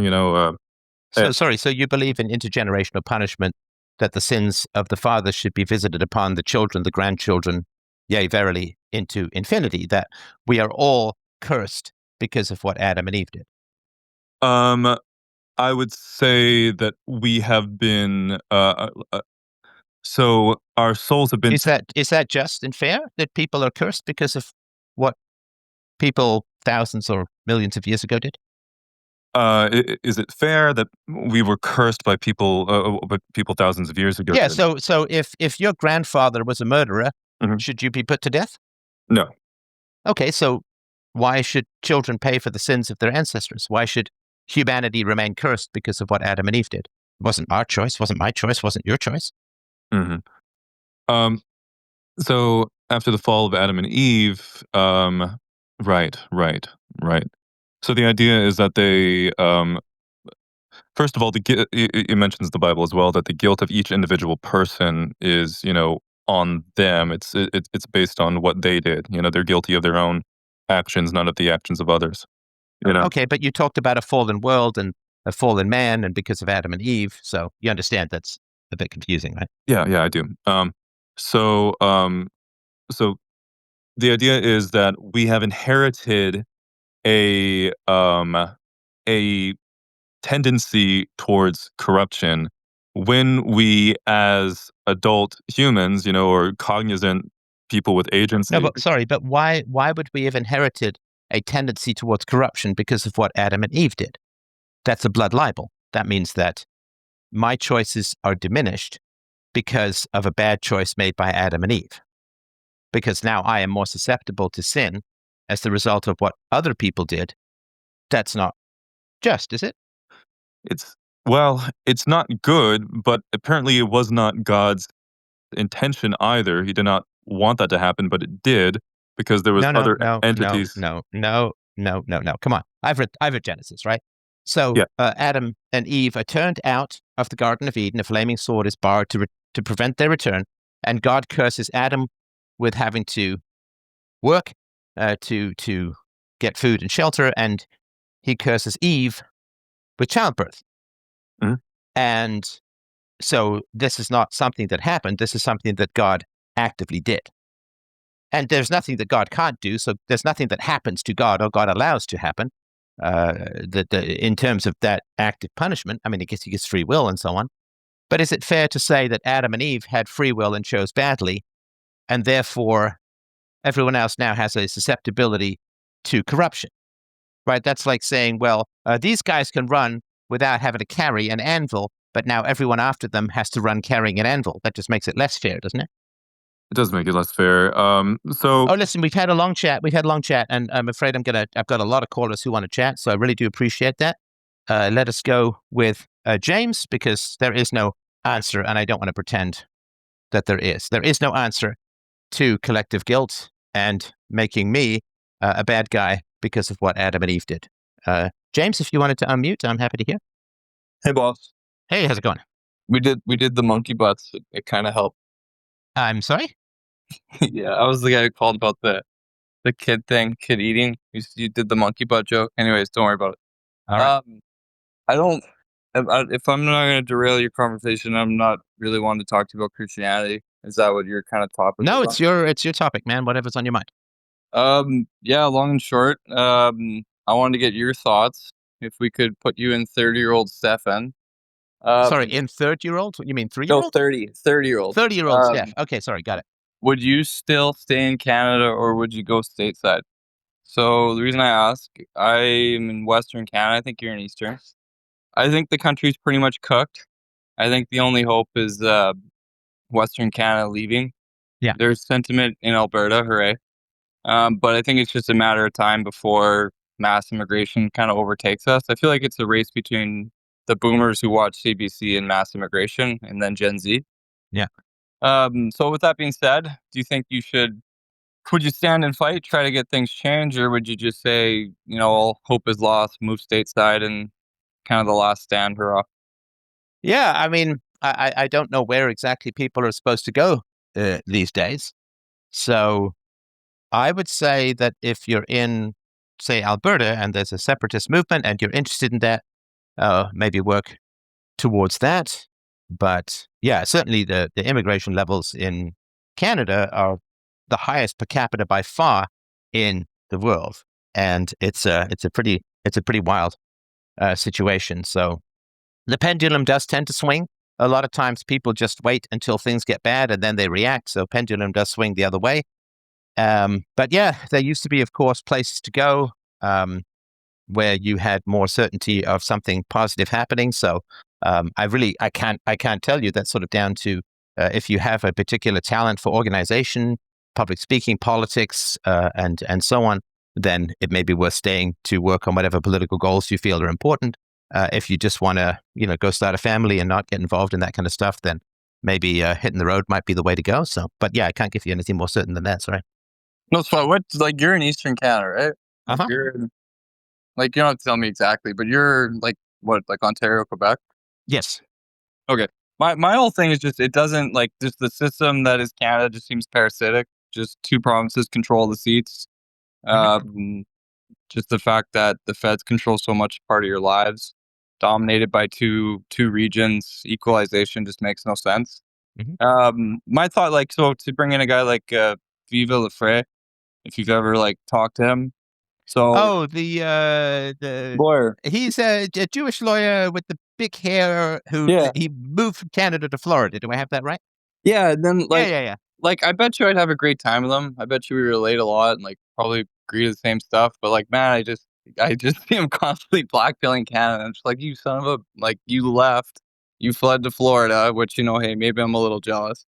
And then you just constantly bash, and I'm just so that's why I kind of do I just do what he should we do what he did and just say screw it, it's over, bye. I think my personal opinion is that it's worth fighting until free speech goes. Yeah. Okay. Particularly, I'm sure that you're in sort of my similar boat, that it's worth speaking out until you can't. Oh, I lost you. Oh, sorry. Are you still with me? Yeah, I hear you. Yeah. Yeah, it's just saying, so it's worth speaking out until you can't. And then if you can't speak out, then it probably is time to find to set sail for sunnier climes, so to speak. Okay, there you go. Then yeah, I don't know. Just I wanted to figure out ask since you live up here, but appreciate that. All right, thanks, man. Good luck and keep me posted. All right, barcode. I don't know why that suddenly got all kinds of tough, but it did. What the heck? What's on your mind? Yes, go ahead. Hi. I'm sort of aligned with you on everything that's been said tonight. where like you sort of can't believe in some sort of supernatural worldview? No. I'm sorry. I'm such a nitpicker, but it's a job, right? No, it's not that I can't believe in it. It's not true. Yes. Yeah. Okay. So let me It's just false. make a Sorry, material. Can I make a materialist argument for the power of prayer, real quick? yeah, go for it. All right. So there are these patients that have these grand mal seizures, where it like strikes from one hemisphere of their brain into the other, and there's something between the hemispheres of the brain called the corpus callosum, and they'll sever that in these split brain patients, and it like makes them cured. They no longer have these horrible seizures that debilitate them. So they put these split brain patients into a box where one eye could only see one object and the other eye would see the other object. And because of the way the hemispheres are split in the brain, one arm and one eye were basically assigned to each half of this box. So what's interesting about the human brain is like there's Broca's and Wernicke's areas of the brain, and one of them is responsible for like speech, like producing speech and talking, and one of them is responsible for understanding speech. And the understanding speech is in both hemispheres of the brain, the right and the left. And the producing speech is only in the left hemisphere, I believe. So when they had these split brain patients who now have their corpus callosum severed, look into this box, they had, I believe it's the right hemisphere that only understands but can't speak. And the left hemisphere can do both. So they would tell the left hemisphere via like an iPad or something to like pick up a Rubik's Cube and pass it to the right hand. And the right hand, they would ask the right hand, "Why are you holding a Rubik's Cube?" And then the way it happened was like the language center of the brain would make up a reason and then firmly believe it. Right. So from a materialist perspective, um, prayer and things like that seem to tap into this right hemisphere that understands language and is good at planning and things like that. Sort of that it like reaches into the future to like produce a result. I've sort of lost my train of thought, but like it's just it seems like a lot of this like spiritual experience and stuff is Oh, I think we lost him. All right. I think we lost him. Maybe his right brain took over. Jimmy James, what is sur le noggin? Oh, look at me being all Quebecois. Hey. What's up? So, when you were talking earlier about going to this church stuff and there's the songs and stuff, and you mentioned a few other things as well. I started picking up on like, yeah, when did gospel music start to really not gospel music, sorry, praise music, the praise and worship stuff, like the more contemporary music, start to enter the church? And I wonder if it wouldn't be an interesting kind of research topic because I've only done a little bit of looking because I mean, I can't quite go deep in it, but there's this thing called the Jesus movement that started in the 60s. And basically, they were trying to get a lot of hippies into the church. And it kind of, I don't know if it's like a rabbit hole or if it's worth looking into, like what happened to Christianity, if that makes sense. I know it doesn't quite get at what you're saying when it doesn't work. Like that, I think that's like you talk about like the World War I and II, right? So the 60s is obviously quite a bit after that, but I'm wondering if that's worth digging into at all. Well, I think it would be interesting. I would assume that like all centrally organized, non-voluntary organizations get taken over by leftists. Yeah, because I'm like, okay, they said it was they said it was like not organized and like it was just basically a movement, big old quote quote movement. But I'm like, nah, if it's a movement, someone's driving, Right.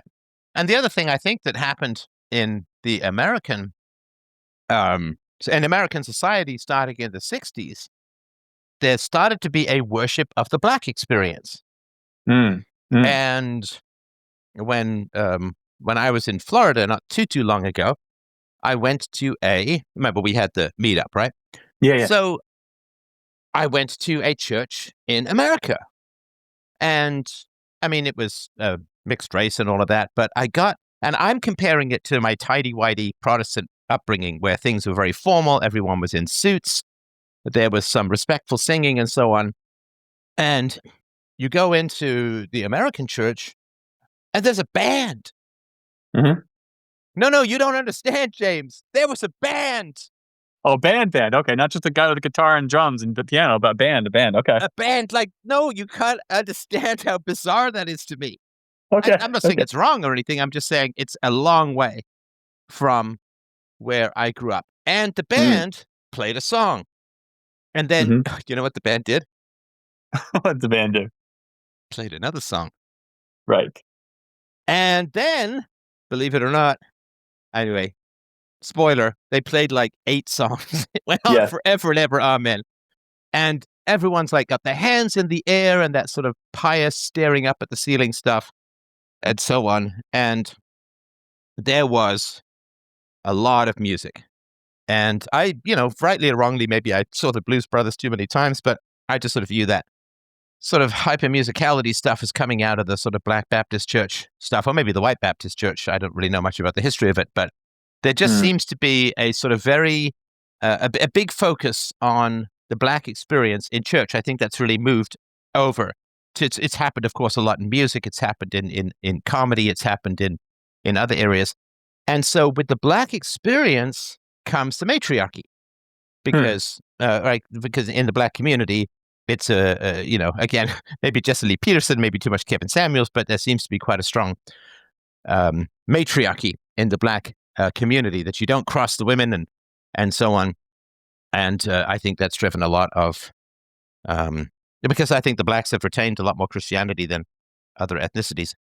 And so I think that there is a deference to the, sort of tough-minded Black females that I think has become kind of circular and has seeped over into other experiences. And it was, it was a nice sermon and so on. But yes, a lot of music, a lot of chanting, a lot of, we're going to do this spiritual weekend, for like $80. And, again, there's nothing wrong with that. I'm just sort of, there was some business stuff and all of that. And then, it was a very mild, try to be nicer to people kind of stuff.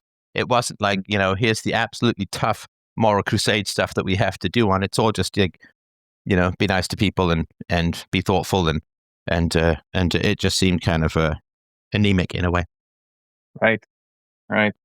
But yeah, if you're interested, certainly look into it. Yeah, I think I want to go into it because I just these 5 bullet points I'll read off real quick. The Jesus movement bridged the gap between hippie counterculture and Christianity, which is okay. In the 60s and 70s, contemporary music and worship styles, casual attire and informal gatherings, communal living and social activism, media and youth engagement, and focus on experiential spirituality like ecstatic worship, speaking in tongues, spontaneous evangelism, etc. So when I think of like even my experience in church was when I was a kid, not quite as formal. It was more informal. Like we didn't have formal dress, but we had hymns. I don't know if we had fire and brimstone sermons. I'm not saying it's what you had, but like serious moral sermons. What I recall, I don't remember that much, but some challenging stuff, I think. Yeah, I mean, maybe a few praise songs here and there. I grew up in a Protestant church, right? Not quite Anglican, but yeah. So I think that'd be interesting. I wonder how far back I go, or just like focus on that, because it does seem like, 'cause as you mentioned, like before, like with the World War I and II. Well, I sort of touched on this before, actually. Now that I think about it, going back to the seminaries with the Orthodox Church in Russia, with the socialists coming into the seminaries and stuff, and all that. Yeah, I mean, I don't want to overly blaspheme the Catholics, but it's hard for me to it's hard for me to know how Catholicism would be different if the communists had taken over. Right. So it's undifferentiated for me. Like, I'm not sure what would be different. So, the communists have taken over. It's like, okay, well, if there's an alternate universe where the communists took over the Catholic Church, how would it be different from what's going on right now? And I can't really point to it. When you see the Pope washing non-Christian migrant feet, it just becomes a little hard to follow the theology, to put it mildly. Yeah. And recently I heard tell of a pastor of some church who was saying something. I think it must have been private. I don't think he was talking about this at the pulpit, but saying, yeah, if all Christians followed the Bible, then basically we'd live in a communist society. I'm like, oh my God, dude. I don't think they're Wow. thinking. I Yeah. think he's good. Maybe that's the Garden of Eden fantasy. I don't know, but that seems very odd to me, given that communism is explicitly atheist. That seems very odd to me. Yeah, it's worth looking into if you're interested.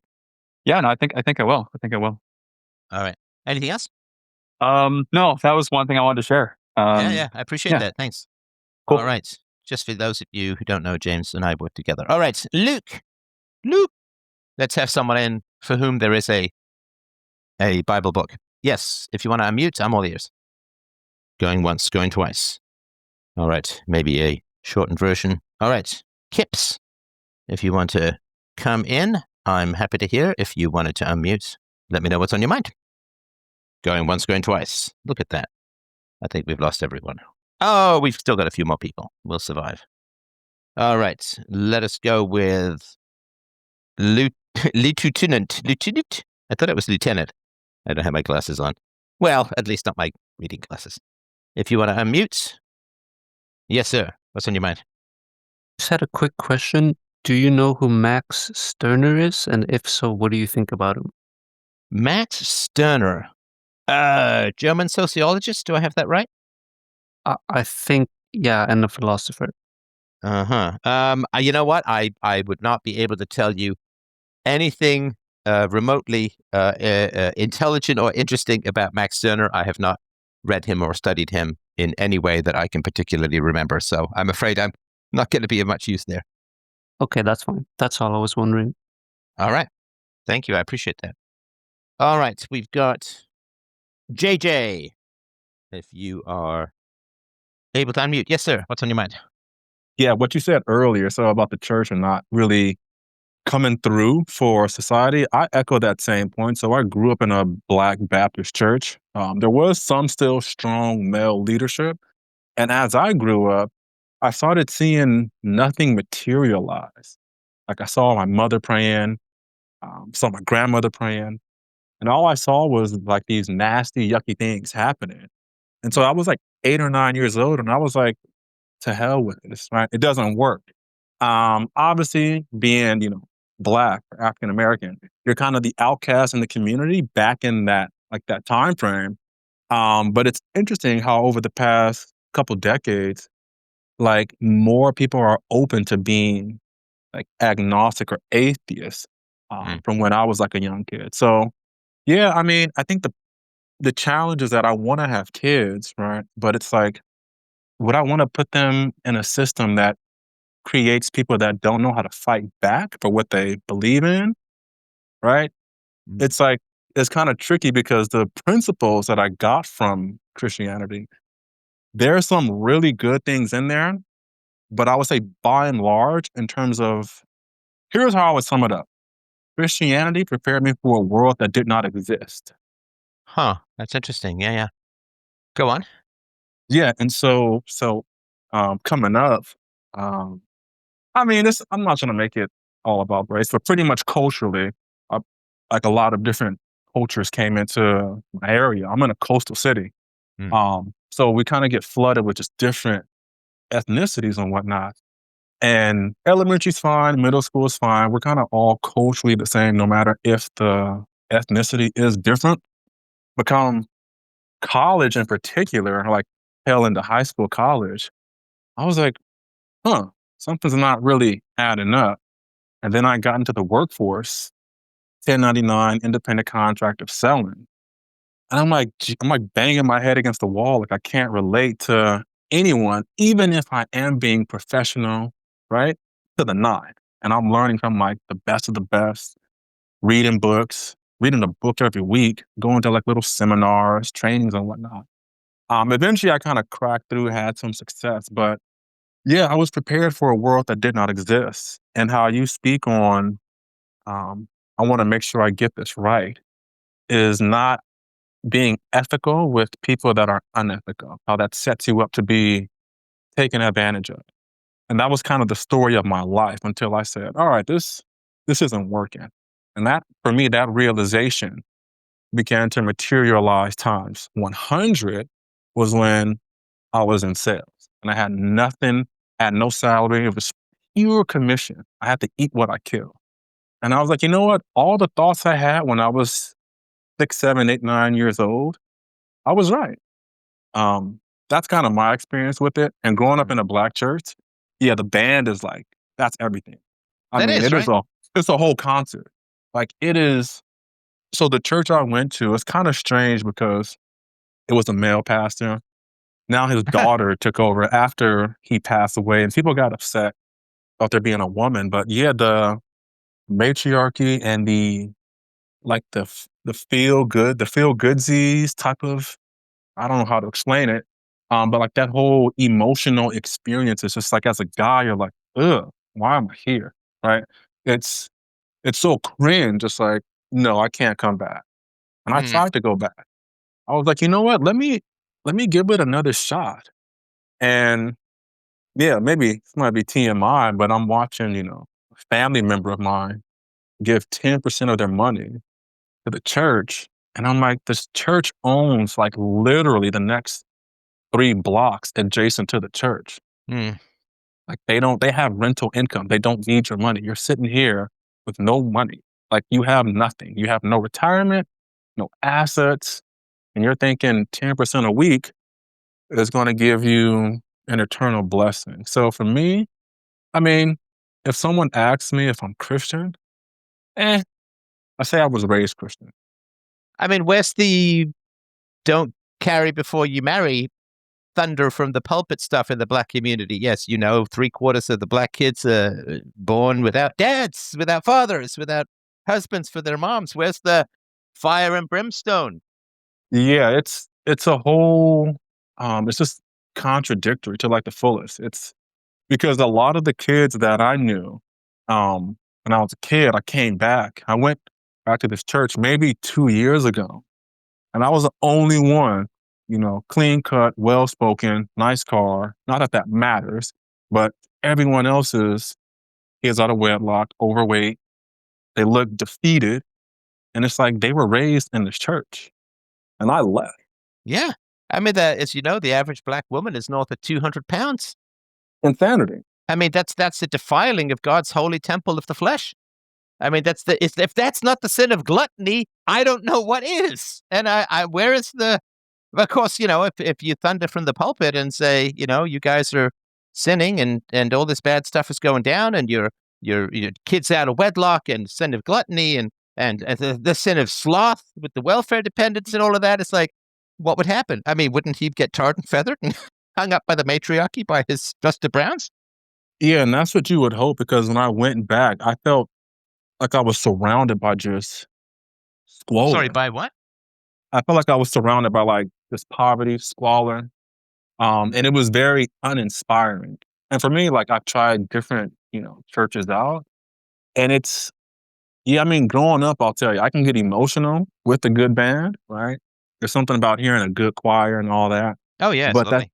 but I mean, how would I say it? It's kind of like you're trying to, I guess, woo or lure your target in, right? You play the music, starts getting loud, you clap, say yes, put your hands in the air, and then comes an offering. Yeah. Right? And so Yeah. me and my brothers and my cousins, we would clown on that like all the time. Like, how is it that, auntie this and mom that, they just fall for this stuff. And it's funny how they're all single with kids. It's like, how are you falling for this?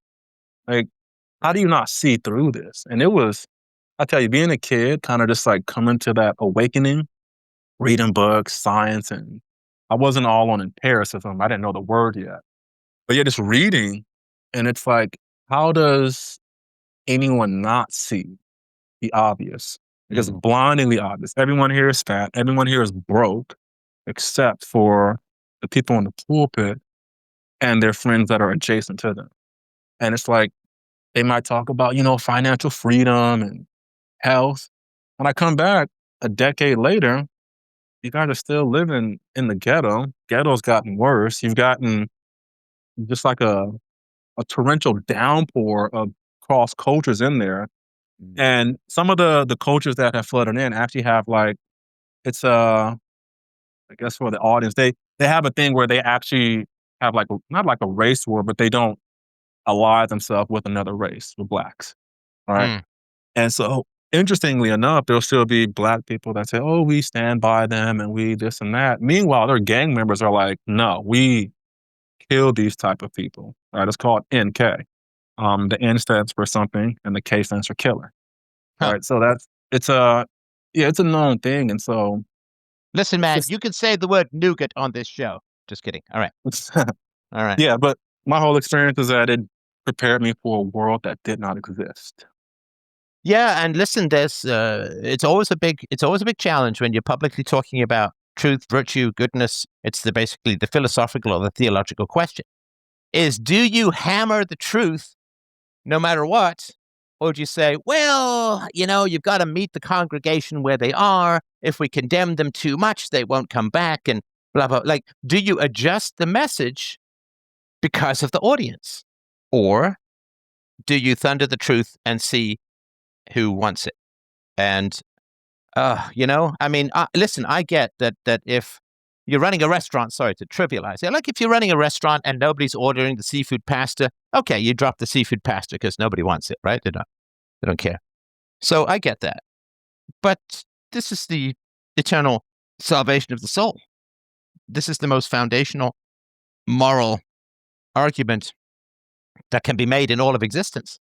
Surely you should focus on telling the truth and actually saving souls rather than moderating the message. Well, we don't want to annoy the women who had children outside of wedlock because of X, Y, and Z. And it's like, but then what are you?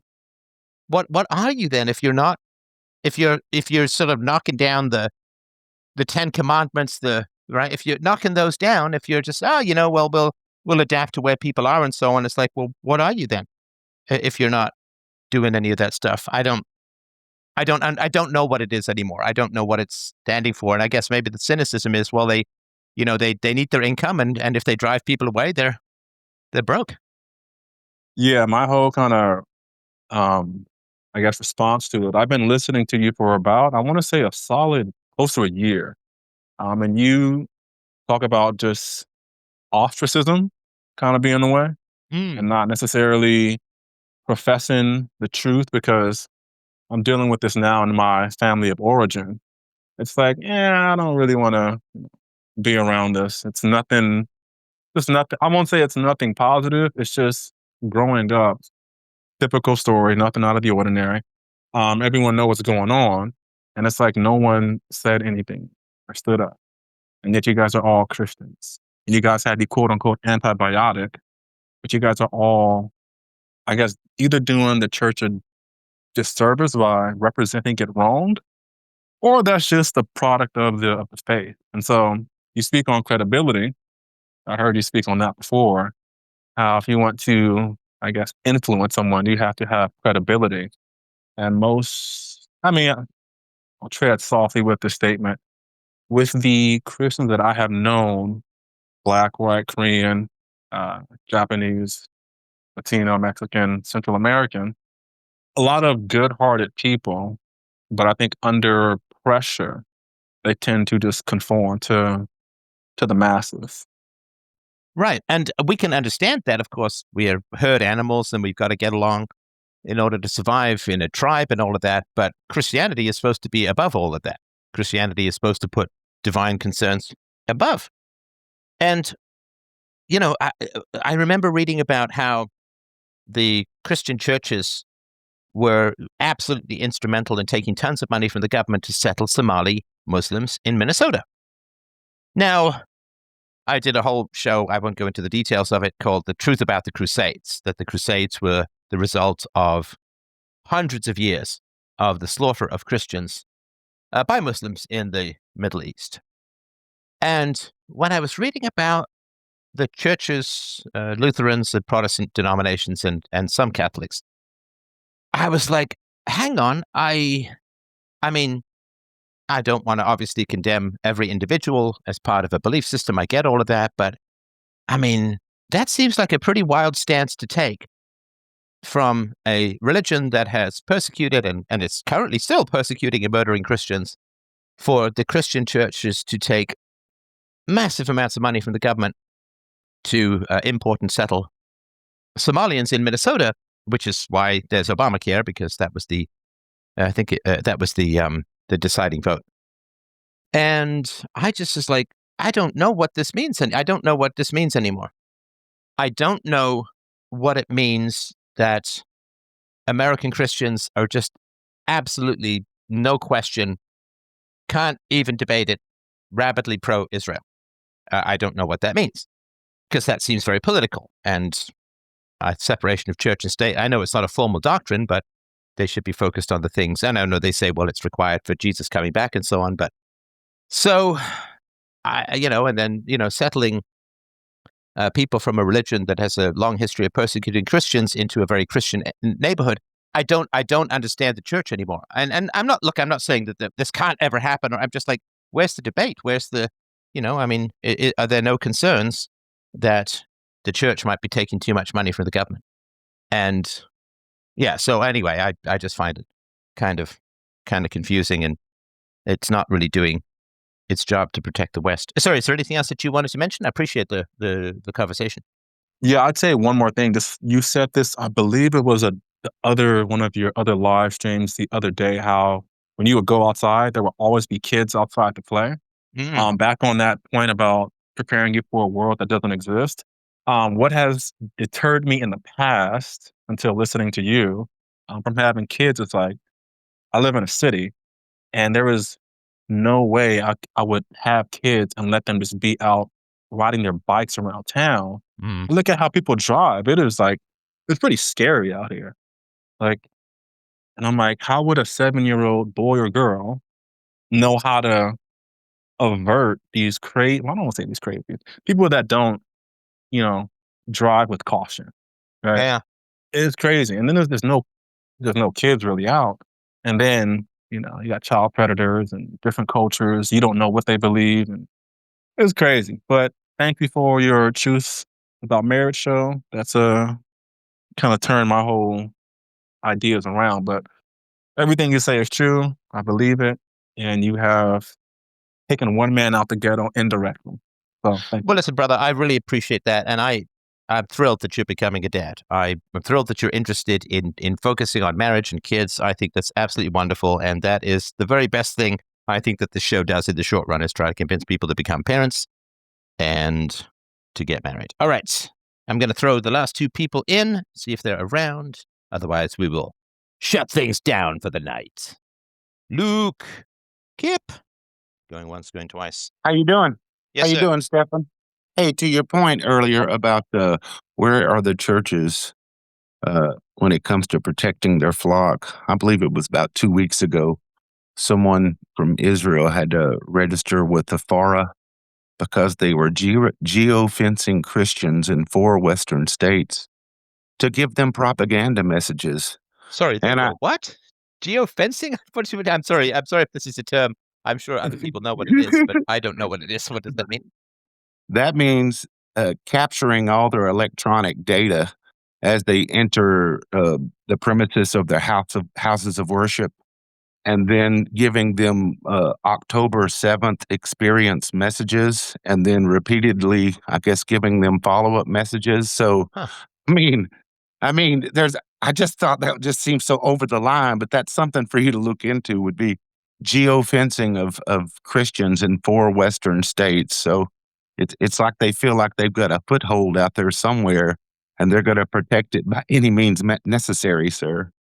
But I just remember it probably was about 7 or 8 years ago that you were apparently tugging at some threads that were like over the line, apparently. And I never could figure out what it was. I never could figure out what it was, but it was just a lesson that it doesn't matter. You can be out there and just as honest, as truthful. You were talking earlier about where do you draw that line? And, we found with politics, you better be real careful when it comes to your friends, neighbors, and relatives. And I'm sure you've been coaching people up on that. But I'm new to these spaces and found you tonight and wanted to mention to you something that had happened to me. And 2007 that I think sort of fixed me. But I would love your analysis on what it could have been because All right, just don't give me ghostly pokes in the night. I know it. I know it. I'm still sort of reeling from that story. Sorry, but I had become sort of Oh, and I'm disillusioned sorry, with. just to interrupt. I hate doing that to people. I really do. I hate it. I hate it because this means a lot to the guy. It's part of his identity. It's what makes him feel special and precious. And I feel like I'm taking candy away from a kid, and I hate doing it. But we got to do the right thing. But so sorry. Go ahead. Well, I'm closer to your age, 57. The experience I'm going to describe happened to me closer to 57. Damn, you're old. Sorry. Yeah, and it happened to me closer to 37. So feel free to be brutally honest, because after the experience, I had to try to reverse engineer had I lost my mind or had my own mind saved myself or some, or see. So anyway, I'd gotten very disillusioned. If you'll remember about that time, the mortgage industry was imploding.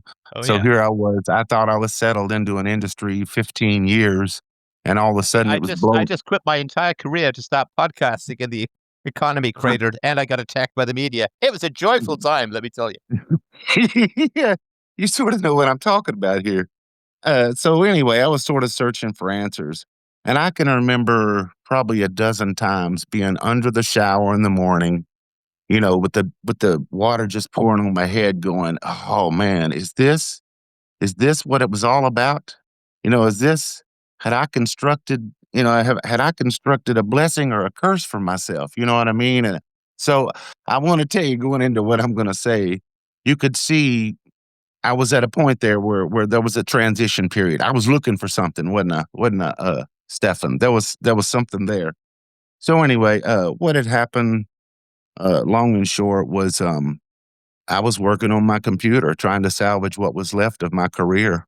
And a little thought came across my head that said, "Go tell Digger he can go now." Now, Digger was my dog. And of course, I was a hardcore atheist, so I didn't really believe in such things. But maybe it was because I was in like Wait, some what do you mean? unique. You didn't believe it like dogs? You didn't believe in dogs? No, no, Right no, there. no. I'm just saying. For I God's sake, didn't. you're not supposed to believe in God. Dogs are fine. Anyway, sorry, go on. Sorry, Stefan. I just didn't really believe in anything supernatural. But Got I could not explain my own voice. The way something would tell you to go cut off the oven, telling you to go tell Digger he can go now. So I swung my chair around because the dog was right behind me, and I said, basically told him I loved him, told him he'd been a good dog, and if he was hurting, I would rather have him gone and not hurting than here and hurting. Don't you know that dog took one breath on me and died? And it broke my heart, Stefan. So for about 2 weeks, I was tore up about him. So now, now I'm putting that thought to bed. And then a thought come across my mind and said, how'd you know? How'd you know something was wrong with the dog? Because he hadn't given any visible signs of anything. So anyway, what I'm getting ready to describe to you as a daemon. If you remember old Greek thinking, they had this thing called a daemon that would be their helper, or maybe it was my own unconscious. But I was captured by something, man. Truly captured, and it took me down into the abyss and began sort of strip No, away. you've gone all analogy on. I don't know what that means. Captured down into the disk. What do you mean? Well, no. I said I was captured by something that I basically was, in that what's it really all about, and that Oh, you mean same you were little. like depressed or? No, no, no, no. I was just sort of searching. I had realized that that sadness had sort of subsided about losing the dog, but I was curious as to about, what was that one in a million? How did I know to go tell him goodbye at that moment where he was going to take his last breaths? That was still messing with my mind a little bit. You could see Yeah. how that would mess with your mind a little bit. Well, So, okay, but hang on. But I mean, there's ways to explain that. Obviously, I mean, first of all, you'd probably thought about him dying a whole bunch of times. Number one, and he hadn't died. So, but also unconsciously, you may have heard a change in his breathing. He may have just suddenly collapsed. His breathing may have stopped for a little bit, and you didn't notice it consciously. And so there's this. I mean, if you'd known the dog for a long time, the dog's in the house. It's kind of quiet. There's a whole rhythm of expiration and dying that we are kind of attuned to, particularly, the European history with animals and their protection and so on. So there's lots of ways in which it's explainable, if that makes Right. sense. Which is not to Yeah, say you're that it you're wasn't a saying powerful, moving moment. you're saying I may have been more attuned to him than I realized. Yeah. That's what you're sort of saying. And I get that. I get that. But anyway, I sort of had that same voice that had told me to go tell him he could go now. It said basically, do you really want to know? And I was like, shoot, yeah. And there again, this was at this point, I'm still probably considered an atheist, but I had this unconscious or daemon or whatever you want to call it tell me that I had sort of been led astray. That I had been trying to maybe please too many people along the way, and try to fit the mold of what everybody else wanted, and sort of lost my own essence or whatever. And I needed to go down and kind of strip a bunch of stuff away, down deep into the abyss, and kind of start from scratch. And I just remember, without going into too many details, I just remember like at some point being instructed about a concept that I wasn't familiar with, and saying, well, why don't you just fast today? Don't eat anything. We'll pick it up tomorrow. Well, I did that, and, followed the advice or whatever, but that's not something, that I would have regularly thought of. I remember on another occasion that I was being pushed basically more towards an androgynous state, as if had been built up my masculine side too much and didn't have a feeling or intuitive side to me at all. And I kind of need to get straightened out a little bit. And that sort of reminded me of what you might want to call, Jungian psychologist, where they feel like they need to be 50-50 when the Lord flips the switch on them or something. And then I was being instructed, basically what you might want to call Buddhist kind of thoughts of right thoughts lead to right words, lead to right actions, and basically how you can, power up maybe the inside of yourself in the same way you can build up your muscles on the outside. But this thing seemed basically concerned with ego and desires and fears, and basically transcending those, just trying to get above that base level. And I just remember afterwards having this god awful messianic complex that I had to get rid of. You know what I mean? Because I could see the parallels with people like Jesus and people through history that just had been, I guess, gotten themselves straightened out and was kind of preaching what they'd been taught. So I kind of quickly tried to keep that to myself, because I caught on to what was going on there. And I just remember there was sort of like a dangerous fearlessness that I had to sort of reel in, because when the fears were gone, they were really gone. And then I remember some sort of connection to sort of everything in the universe. Maybe not to the point of a Janus, to where they would put cheesecloth over their face to keep from, taking in bugs or whatever. But I could tell that there was some sort of connection to everything that wasn't there before.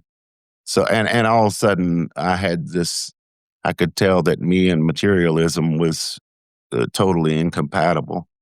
And I don't know. Yeah, sorry. I've had a similar experience where I had, 16 months of insomnia, and it turned out that it's because I was not having reciprocity in my relationships, that I was giving to other people, but they weren't giving back. And you could do that for a while. And that's, the pendulum of life is sometimes you give to others and sometimes they give to you, but it was just had been a one-sided thing. And those relationships were blocking me from achieving my potential. And so I ended up, I did a lot of journaling, I went to therapy. And so, yeah, there's times when you're unconscious, it's like, yeah, things are not going well, right? Things that the approach that we're taking, the world that we're taking, we're sacrificing too much. We are living too much for others. We're not living with integrity. We're not because sacrificing is kind of dishonest if it's too much and too long, because you're not expecting or asking reciprocity. And if you get pleasure out of helping others, you wouldn't want to deny them the pleasure of helping you. And so I think that there's kind of a unconscious counter that goes on in our minds, which is there to make sure we don't get exploited in the long run. And so I would imagine that kind of kicked in after a while for you. And the pendulum occurs psychologically in in the world as a whole. So I would say that that probably had something to do with it, but I wouldn't say that it was anything supernatural, because supernatural is isolating. Because when you talk about supernatural things, they're unreproducible for others. You know, if I say, hey, I just wrote a great book, which I think I did. I wrote a great book called Disillusionment. So I can share that book. I can say, hey, here's what I wrote, and people can give me feedback on it. I can tweak or change or whatever, right? Improve. And we're having a conversation here in an objective medium. But if you think supernatural things have happened to you, it's very isolating, because you can't share it with other people. You either just have to have people around you who believe you no matter what, or they're not going to be around you because they don't believe you. And so I try to stay away from experiences that isolate me. And I've never met somebody who's really into the supernatural stuff who's not foundationally isolated, because they cannot reproduce their experiences with others. That's sort of my concern, that with social animals, we have to meet in reality. Sorry, go ahead. Yeah. There's no analogy, in this world, and you can't live in that, Right. And some of the hardest things is going to be to like come down from that. You got to come back down because everybody else lives here. You know what I mean? Well, we can only connect with each other in the real, in the empirical, in the factual. You and I can't meet in my dreams tonight, unless you've ordered a stripogram. But Right. yeah, so the more that we focus on the supernatural and the subjective, the less we can connect with others, and the more isolated we become. And we need sanity as a social thing. We need people checking over our thoughts and our ideas. And if they're just singular to us, then we tend to end up isolated. All right. Well, listen, I appreciate that. Thank you, everyone. I'm sorry, Michael, I didn't get to you, but I have to return a phone call tonight. I appreciate everyone dropping by. freedomain.com/donate if you love these conversations, and I know that you do. Please help out the show, freedomain.com/donate. We will talk to you tomorrow night for Friday Night Live, and have yourself a glorious evening. We'll probably Bye-bye. tomorrow. Okay.